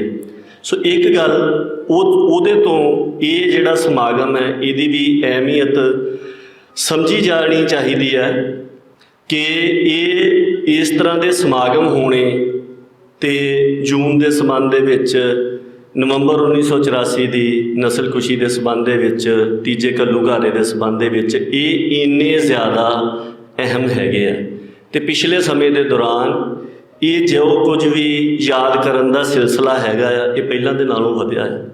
ਦੂਸਰੀ ਗੱਲ ਇਹ ਹੈ ਕਿ ਜੋ ਕੁਝ ਵਾਪਰਿਆ ਉਹਦੇ ਬਾਰੇ ਜਿੰਨਾ ਕੁਝ ਵੀ ਇਕੱਤਰ ਕੀਤਾ ਜਾ ਸਕਦਾ ਉਹ ਇਕੱਤਰ ਕਰਕੇ ਦੁਨੀਆ ਦੇ ਸਾਹਮਣੇ ਰੱਖਣਾ ਚਾਹੀਦਾ, ਆਪਣੇ ਲੋਕਾਂ ਦੇ ਸਾਹਮਣੇ ਵੀ ਰੱਖਣਾ ਚਾਹੀਦਾ, ਆਪਣੇ ਆਪ ਦੇ ਸਾਹਮਣੇ ਵੀ ਰੱਖਣਾ ਚਾਹੀਦਾ। ਸੋ ਉਹਦੇ ਵਿੱਚ ਪਿਛਲੇ ਸਮੇਂ ਦੇ ਦੌਰਾਨ ਜਿੰਨੇ ਵੀ ਯਤਨ ਹੋਏ ਉਹ ਸਾਰੇ ਹੀ ਇਸ ਪਾਸੇ ਨੂੰ ਚੱਲ ਰਹੇ ਆ। ਸੋ ਮੈਂ ਇਹ ਵੀ ਗੱਲ ਸਮਝਦਾ ਕਿ ਜਦੋਂ ਕਿਸੇ ਵੀ ਮਨੁੱਖੀ ਸਮੂਹ ਦੇ ਨਾਲ ਇਸ ਤਰ੍ਹਾਂ ਦੇ ਮਹਾਂ ਘਟਨਾਕ੍ਰਮ ਜਾਂ ਵੱਡੇ ਦੁਖਾਂਤ ਆਪਾਂ ਕਹਿ ਸਕਦੇ ਕਿ ਵਾਪਰਦੇ ਆ ਤਾਂ ਉਸ ਤੋਂ ਬਾਅਦ ਜਿਹੜੀ ਉਹਨਾਂ ਦੀ ਪਹਿਲੀ ਪੀੜ੍ਹੀ ਹੁੰਦੀ ਹੈ ਉਹਦੇ ਉੱਪਰ ਇਹ ਬਹੁਤ ਜ਼ਿਆਦਾ ਵੱਡੀ ਜ਼ਿੰਮੇਵਾਰੀ ਹੁੰਦੀ ਕਿ ਉਹਨੇ ਇੱਕ ਤਾਂ ਸਾਰੇ ਕਾਸੇ ਨੂੰ ਸਮਝਣਾ ਹੁੰਦਾ ਕਿ ਸਾਡੇ ਨਾਲ ਕੀ ਕੁਝ ਵਾਪਰਿਆ।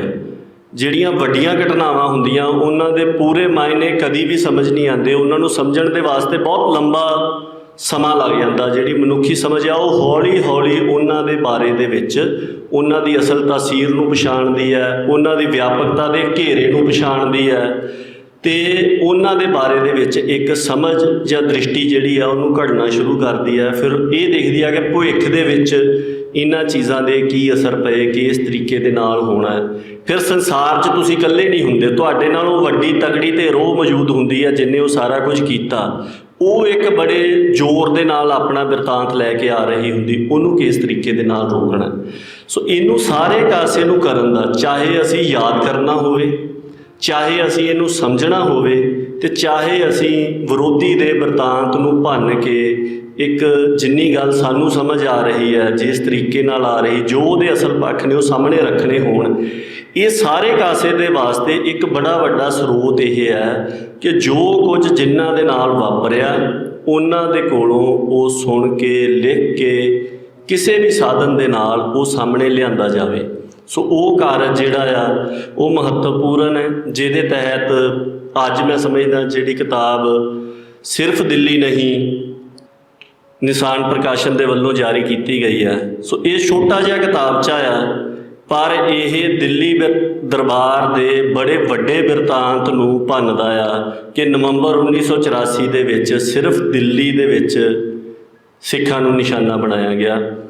ਇਹਦੇ ਅਖੀਰ ਦੇ ਵਿੱਚ ਨਾ ਮੱਧ ਪ੍ਰਦੇਸ਼ ਸੂਬੇ ਦਾ ਜ਼ਿਕਰ ਹੈ। ਉਹਦੇ ਵਿੱਚ ਕੁੱਲ 24 ਇਲਾਕੇ ਜਿਹੜੇ ਹੈ ਇਕੱਲੇ ਮੱਧ ਪ੍ਰਦੇਸ਼ ਦੇ ਵਿੱਚ ਘੱਟੋ ਘੱਟ 24 ਥਾਵਾਂ ਦੇ ਉੱਪਰ। ਅਤੇ ਜਿਹੜਾ ਉੱਤਰ ਪ੍ਰਦੇਸ਼ ਦਾ ਸੂਬਾ ਆ, ਮੈਂ ਹੁਣ ਬੈਠਾ ਦੇਖ ਰਿਹਾ ਸੀਗਾ, ਉਦੋਂ ਉੱਤਰ ਪ੍ਰਦੇਸ਼ ਉੱਤਰਾਖੰਡ ਇਕੱਠਾ ਸੀਗਾ, 90 ਥਾਵਾਂ ਦੇ ਉੱਪਰ ਇਕੱਲੇ ਉੱਤਰ ਪ੍ਰਦੇਸ਼ ਦੇ ਵਿੱਚ ਸਿੱਖਾਂ ਦੇ ਨਾਲ ਘਟਨਾਵਾਂ ਵਾਪਰੀਆਂ। ਔਰ ਸਾਨੂੰ ਕੀ ਕਿਹਾ ਜਾਂਦਾ ਕਿ ਦਿੱਲੀ ਦੰਗੇ ਸੀਗੇ, ਦਿੱਲੀ ਤੱਕ ਸੀਮਤ ਸੀਗੇ। ਫਿਰ ਬਹੁਤੇ ਸਿੱਖਾਂ ਨੂੰ ਇਹ ਲੱਗਦਾ ਕਿ ਗੁਰਦੁਆਰਾ ਸਾਹਿਬਾਨ ਦੇ ਉੱਪਰ ਜਿਹੜੇ ਹਮਲੇ ਹੋਏ ਉਹ ਨਵੰਬਰ 1984 ਦੇ ਵਿੱਚ ਹੋਏ। ਮੈਂ ਆਖਰੀ 2 ਸਫ਼ਿਆਂ ਦੇ ਵੇਰਵੇ ਤੁਹਾਡੇ ਨਾਲ ਬਿਲਕੁਲ ਸੰਖੇਪ ਦੇ ਵਿੱਚ ਸਾਂਝੇ ਕਰਦਾ। ਇੱਥੇ ਇੱਕ ਜਗ੍ਹਾ ਲਿਖੀ ਹੋਈ ਹੈ ਈਸਟਲੈਂਡ ਖਮਰੀਆ, ਗੁਰਦੁਆਰਾ ਸਾਹਿਬ 'ਤੇ ਹਮਲਾ ਹੋਇਆ। ਉਸ ਤੋਂ ਬਾਅਦ ਦੇ ਵਿੱਚ ਗਵਾਰੀ ਘਾਟ ਗੁਰਦੁਆਰਾ ਸਾਹਿਬ 'ਤੇ ਹਮਲਾ ਹੋਇਆ। ਪ੍ਰੇਮ ਨਗਰ ਗੁਰਦੁਆਰਾ ਸਾਹਿਬ 'ਤੇ ਹਮਲਾ ਨਹੀਂ ਹੋਇਆ ਕਿਉਂਕਿ ਸਿੱਖਾਂ ਨੇ ਗੁਰਦੁਆਰਾ ਸਾਹਿਬ ਦੇ ਵਿੱਚ ਆ ਕੇ ਕਰੜੀ ਤਿਆਰੀ ਜਿਹੜੀ ਹੈ ਉਹ ਕਰ ਲਈ ਸੀਗੀ। ਹਾਥੀ ਤਾਲ ਗੁਰਦੁਆਰਾ ਸਾਹਿਬ 'ਤੇ ਹਮਲਾ ਹੋਇਆ ਪਰ ਸਿੱਖ ਸੰਗਤ ਨੇ ਅੱਗਿਓਂ ਮੁਕਾਬਲਾ ਕੀਤਾ। ਮੰਡਲਾ ਗੁਰਦੁਆਰਾ ਸਾਹਿਬ 'ਤੇ ਹਮਲਾ ਹੋਇਆ। ਰਤਲਾਮ ਗੁਰਦੁਆਰਾ ਸਾਹਿਬ 'ਤੇ ਹਮਲਾ ਇਸ ਕਰਕੇ ਨਹੀਂ ਹੋ ਸਕਿਆ ਕਿਉਂਕਿ ਸਿੱਖਾਂ ਨੇ ਉੱਥੇ ਇਕੱਠੇ ਹੋ ਕੇ ਤਿਆਰੀ ਕਰ ਲਈ ਸੀਗੀ। ਗੁਣਾ ਗੁਰਦੁਆਰਾ ਸਾਹਿਬ 'ਤੇ ਹਮਲਾ ਹੋਇਆ। 2 ਗੁਰਦੁਆਰਾ ਸਾਹਿਬਾਨ 'ਤੇ ਭੰਨ ਤੋੜ ਕੀਤੀ ਗਈ। ਛਤਰਪੁਰ ਗੁਰਦੁਆਰਾ ਸਾਹਿਬ ਨੂੰ ਅੱਗ ਲਾ ਦਿੱਤੀ ਗਈ। ਮਹਾਰਾਜ ਦੇ ਸਰੂਪ ਅਗਨ ਭੇਟ ਹੋਏ। ਗੈਰਤਗੰਜ ਗੁਰਦੁਆਰਾ ਸਾਹਿਬ ਖਤਮ ਕਰ ਦਿੱਤਾ ਗਿਆ ਜੋ ਦੁਬਾਰਾ ਕਦੀ ਨਹੀਂ ਬਣ ਸਕਿਆ। ਅਮਲਾਈ ਗੁਰਦੁਆਰਾ ਸਾਹਿਬ ਨੂੰ ਅੱਗ ਲਗਾਈ ਗਈ। ਸੋ ਜਿੱਥੇ ਵੀ ਕਿਤੇ ਹਮਲਾ ਹੋਇਆ ਸਿੱਖਾਂ ਦੇ ਉੱਪਰ, ਸਭ ਤੋਂ ਪਹਿਲਾਂ ਇਹ ਸਾਰੇ ਇੰਡੀਆ ਦੇ ਵਿੱਚ ਹੀ ਗੁਰਜੰਟ ਸਿੰਘ ਹੋਣੀ ਬੈਠੇ ਆ ਜਿਨ੍ਹਾਂ ਨੇ ਸਾਰੀ ਖੋਜ ਕੀਤੀ, ਸਭ ਤੋਂ ਪਹਿਲਾਂ ਗੁਰਦੁਆਰਾ ਸਾਹਿਬ 'ਤੇ ਹਮਲਾ ਹੋਇਆ। ਕਿਤੇ ਹੀ ਹੋ ਸਕਦਾ ਕਿ ਜਿੱਥੇ ਭੀੜ ਦੀ ਅਗਵਾਈ ਕਰਨ ਵਾਲਿਆਂ ਦੀ ਨਾ ਚੱਲੀ ਹੋਵੇ ਤੇ ਸਿੱਖਾਂ ਦੀਆਂ ਦੁਕਾਨਾਂ ਪਹਿਲਾਂ ਆ ਗਈਆਂ ਹੋਣ ਤੇ ਜਿਹੜੇ ਹਮਲਾਵਰ ਸੀਗੇ ਉਹ ਮਤਲਬ ਦੁਕਾਨਾਂ ਲੁੱਟਣ ਨੂੰ ਪੈ ਗਏ ਹੋਣ। ਕੁਛ ਥਾਵਾਂ 'ਤੇ ਇੱਦਾਂ ਹੋਇਆ, ਨਹੀਂ ਤਾਂ ਸਭ ਤੋਂ ਪਹਿਲਾਂ ਜਿਹੜਾ ਹਮਲਾ ਆ ਉਹ ਗੁਰਦੁਆਰਾ ਸਾਹਿਬ ਦੇ ਉੱਪਰ ਹੀ ਹੋਇਆ ਨਵੰਬਰ 1984 ਦੇ ਵਿੱਚ। ਔਰ ਤੁਸੀਂ ਕਮਾਲ ਦੀ ਗੱਲ ਦੇਖੋਗੇ, ਜਿੱਥੇ ਜਿੱਥੇ ਵੀ ਜਾ ਕੇ ਸਿੱਖਾਂ ਨੇ ਵਸੋਂ ਕੀਤੀ ਇੰਡੀਆ ਦੇ ਵਿੱਚ ਬਹੁਤੀਆਂ ਥਾਵਾਂ 'ਤੇ, ਚਾਹੇ ਉਹ ਪਹਿਲਾਂ ਕੀਤੀ ਸੀਗੀ, ਚਾਹੇ ਉਹ 47 ਦੀ ਵੰਡ ਤੋਂ ਬਾਅਦ ਦੇ ਵਿੱਚ ਇੰਡੀਆ ਦੇ ਵਿੱਚ ਵੱਖ-ਵੱਖ ਥਾਵਾਂ 'ਤੇ ਜਾ ਕੇ ਕੀਤੀ, ਬਹੁਤੀਆਂ ਥਾਵਾਂ ਦੇ ਉੱਪਰ ਸਿੱਖਾਂ ਨੇ ਸਭ ਤੋਂ ਪਹਿਲਾ ਕੰਮ ਜਿਹੜਾ ਕੀਤਾ ਉਹ ਗੁਰਦੁਆਰਾ ਸਾਹਿਬ ਬਣਾਉਣ ਦਾ ਕੀਤਾ ਸੀਗਾ। ਸੋ ਇਹਦੇ ਤੋਂ ਇਹ ਵੀ ਪਤਾ ਲੱਗਦਾ ਹੈ ਕਿ ਤੁਹਾਡੇ ਵਿਰੋਧੀ ਨੂੰ ਇਹ ਗੱਲ ਪਤਾ ਹੈ ਕਿ ਤੁਹਾਡੀ ਜੜ ਕਿੱਥੇ ਹੈ, ਕਿਉਂਕਿ ਨਸਲਕੁਸ਼ੀ ਜਿਹੜੀ ਹੈ, ਠੀਕ ਆ, ਅੱਜ ਦੇ ਕਾਨੂੰਨ ਦੇ ਵਿੱਚ, ਅੱਜ ਦੇ ਕੌਮਾਂਤਰੀ ਕਾਨੂੰਨ ਦੇ ਵਿੱਚ ਨਸਲਕੁਸ਼ੀ ਦੇ ਸਿਰਫ ਇੱਕੋ ਪੱਖ ਨੂੰ ਜੁਰਮ ਮੰਨਿਆ ਗਿਆ ਤੇ ਉਹ ਪੱਖ ਹੈਗਾ ਸਰੀਰਕ ਨੁਕਸਾਨ ਦਾ, ਜਦੋਂ ਤੁਹਾਨੂੰ ਸਰੀਰਕ ਤੌਰ ਦੇ ਉੱਪਰ ਨੁਕਸਾਨ ਪਹੁੰਚਾਇਆ ਜਾਂਦਾ। ਪਰ ਰੇਫਿਲ ਲੈਂਕਿਨ ਨੇ ਜਿਨੀ ਇਸ ਸਾਰੇ ਵਰਤਾਰੇ ਦੀ ਖੋਜਬੀਨ ਕੀਤੀ, ਜਿਨੀ ਦੁਨੀਆ ਦੇ ਸਾਹਮਣੇ ਇਸ ਸੰਕਲਪ ਨੂੰ ਇੱਕ ਨਾਮ ਦਿੱਤਾ ਜੈਨੋਸਾਈਡ ਦਾ ਜਾਂ ਨਸਲਕੁਸ਼ੀ ਦਾ, ਉਹਨੇ ਇਹ ਗੱਲ ਬਹੁਤ ਪ੍ਰਤੱਖ ਕਹੀ ਸੀਗੀ। ਉਹ ਕਹਿੰਦਾ ਕਿ ਅਸਲ ਦੇ ਵਿੱਚ ਕਿਸੇ ਵੀ ਕੌਮੀ ਸਮੂਹ ਦੀਆਂ ਜੀਵਨ ਹੋਂਦ ਦੀਆਂ ਜੜ੍ਹਾਂ ਨੂੰ ਖਤਮ ਕਰਨਾ ਨਸਲਕੁਸ਼ੀ ਹੈ।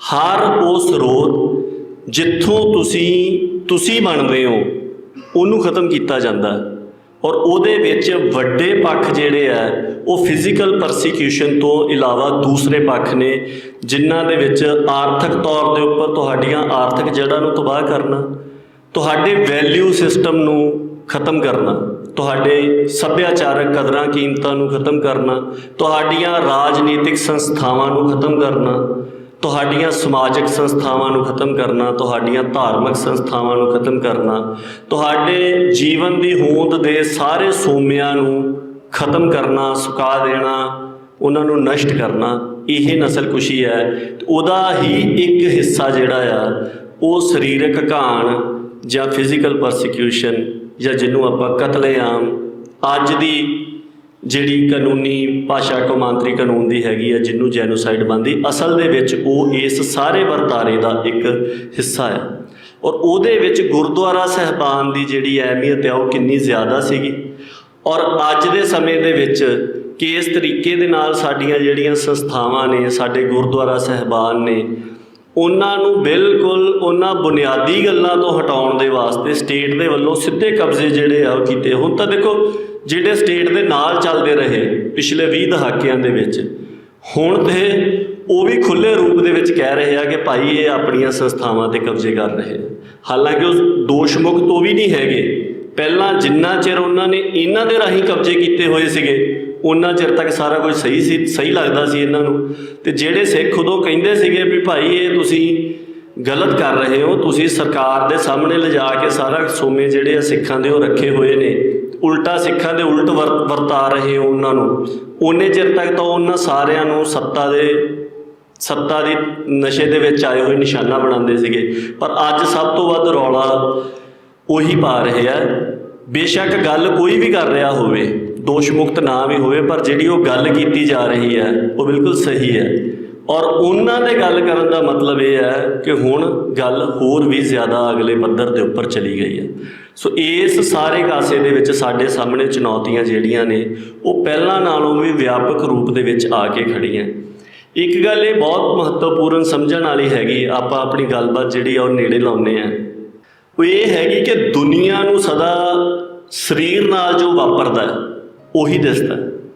ਤੁਹਾਡੀਆਂ ਜੜ੍ਹਾਂ ਦੇ ਨਾਲ ਜੋ ਕੁਝ ਵਾਪਰ ਰਿਹਾ ਆ ਉਹ ਦੁਨੀਆ ਨੂੰ ਜੇ ਦਿਸਦਾ ਵੀ ਹੋਵੇ ਤੇ ਉਹਦੇ ਵੱਲ ਤਵੱਜੋ ਨਹੀਂ ਦਿੰਦੇ, ਕਿਉਂਕਿ ਜਿੰਨੀਆਂ ਵੱਡੀਆਂ ਤਾਕਤਾਂ ਨੇ ਇਹਨਾਂ ਸਾਰਿਆਂ ਨੇ ਕਲਚਰਲ ਜੈਨੋਸਾਈਡ ਨੂੰ ਜੈਨੋਸਾਈਡ ਦੀ ਪਰਿਭਾਸ਼ਾ 'ਚ ਸ਼ਾਮਲ ਨਹੀਂ ਹੋਣ ਦਿੱਤਾ।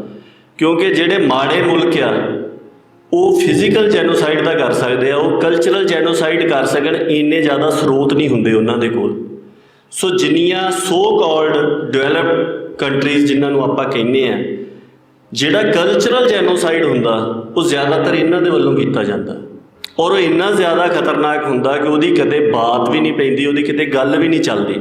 ਜੋ ਕੁਝ ਜਿਨ੍ਹਾਂ ਥਾਵਾਂ ਦੇ ਉੱਪਰ, ਚਲੋ ਅਸੀਂ ਨਸਲਵਾਦ ਦੇ ਵਿੱਚ ਯਕੀਨ ਨਹੀਂ ਰੱਖਦੇ, ਪਰ ਸਮਝਣ ਦੇ ਵਾਸਤੇ ਗੱਲ ਕਰ ਲੈਂਦੇ ਕਿ ਗੋਰੀ ਨਸਲ ਵਾਲਿਆਂ ਨੇ ਜਿੰਨੀਆਂ ਥਾਵਾਂ ਦੇ ਉੱਪਰ ਜਾ ਕੇ ਉੱਥੋਂ ਦੇ ਲੋਕਾਂ ਨੂੰ ਖਤਮ ਕੀਤਾ, ਜਿਸ ਤਰੀਕੇ ਦੇ ਨਾਲ ਉਹ ਕਿੰਨਾ ਵਿਆਪਕ ਕਲਚਰਲ ਜੈਨੋਸਾਈਡ ਉਹ ਸੀਗਾ, ਜੇ ਆਪਾਂ ਕਾਨੂੰਨ ਦੀ ਟਰਮੀਨੋਲੋਜੀ ਦੇ ਵਿੱਚ ਗੱਲ ਕਰਨੀ ਹੋਵੇ, ਉਹਦੀ ਕਿੰਨੀ ਕੁ ਗੱਲ ਹੁੰਦੀ ਹੈ ਦੁਨੀਆ ਦੇ ਵਿੱਚ।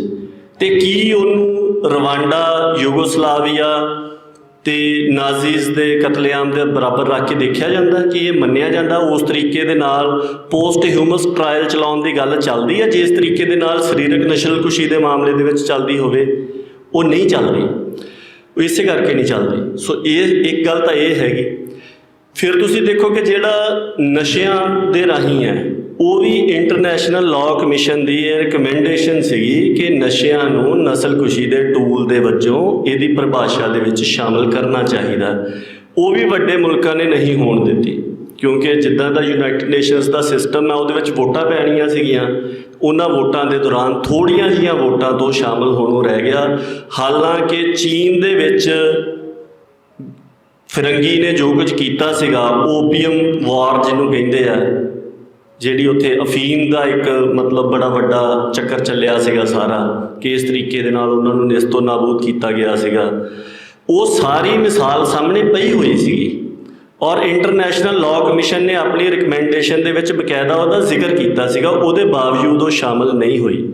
ਸੋ ਇਸ ਕਰਕੇ ਸਾਨੂੰ ਇਹ ਗੱਲ ਸਮਝਣੀ ਹੋਰ ਵੀ ਜ਼ਿਆਦਾ ਜ਼ਰੂਰੀ ਹੋ ਜਾਂਦੀ ਕਿ ਘੱਟੋ ਘੱਟ ਸਾਨੂੰ ਸਮਝ ਆਉਣੀ ਚਾਹੀਦੀ ਹੈ ਕਿ ਸਰੀਰਕ ਘਾਣ ਤੋਂ ਇਲਾਵਾ ਕਿਹੜੀਆਂ ਚੁਣੌਤੀਆਂ ਜਿਹੜੀਆਂ ਨੇ ਉਹ ਸਾਡੇ ਸਾਹਮਣੇ ਖੜੀਆਂ ਨੇ।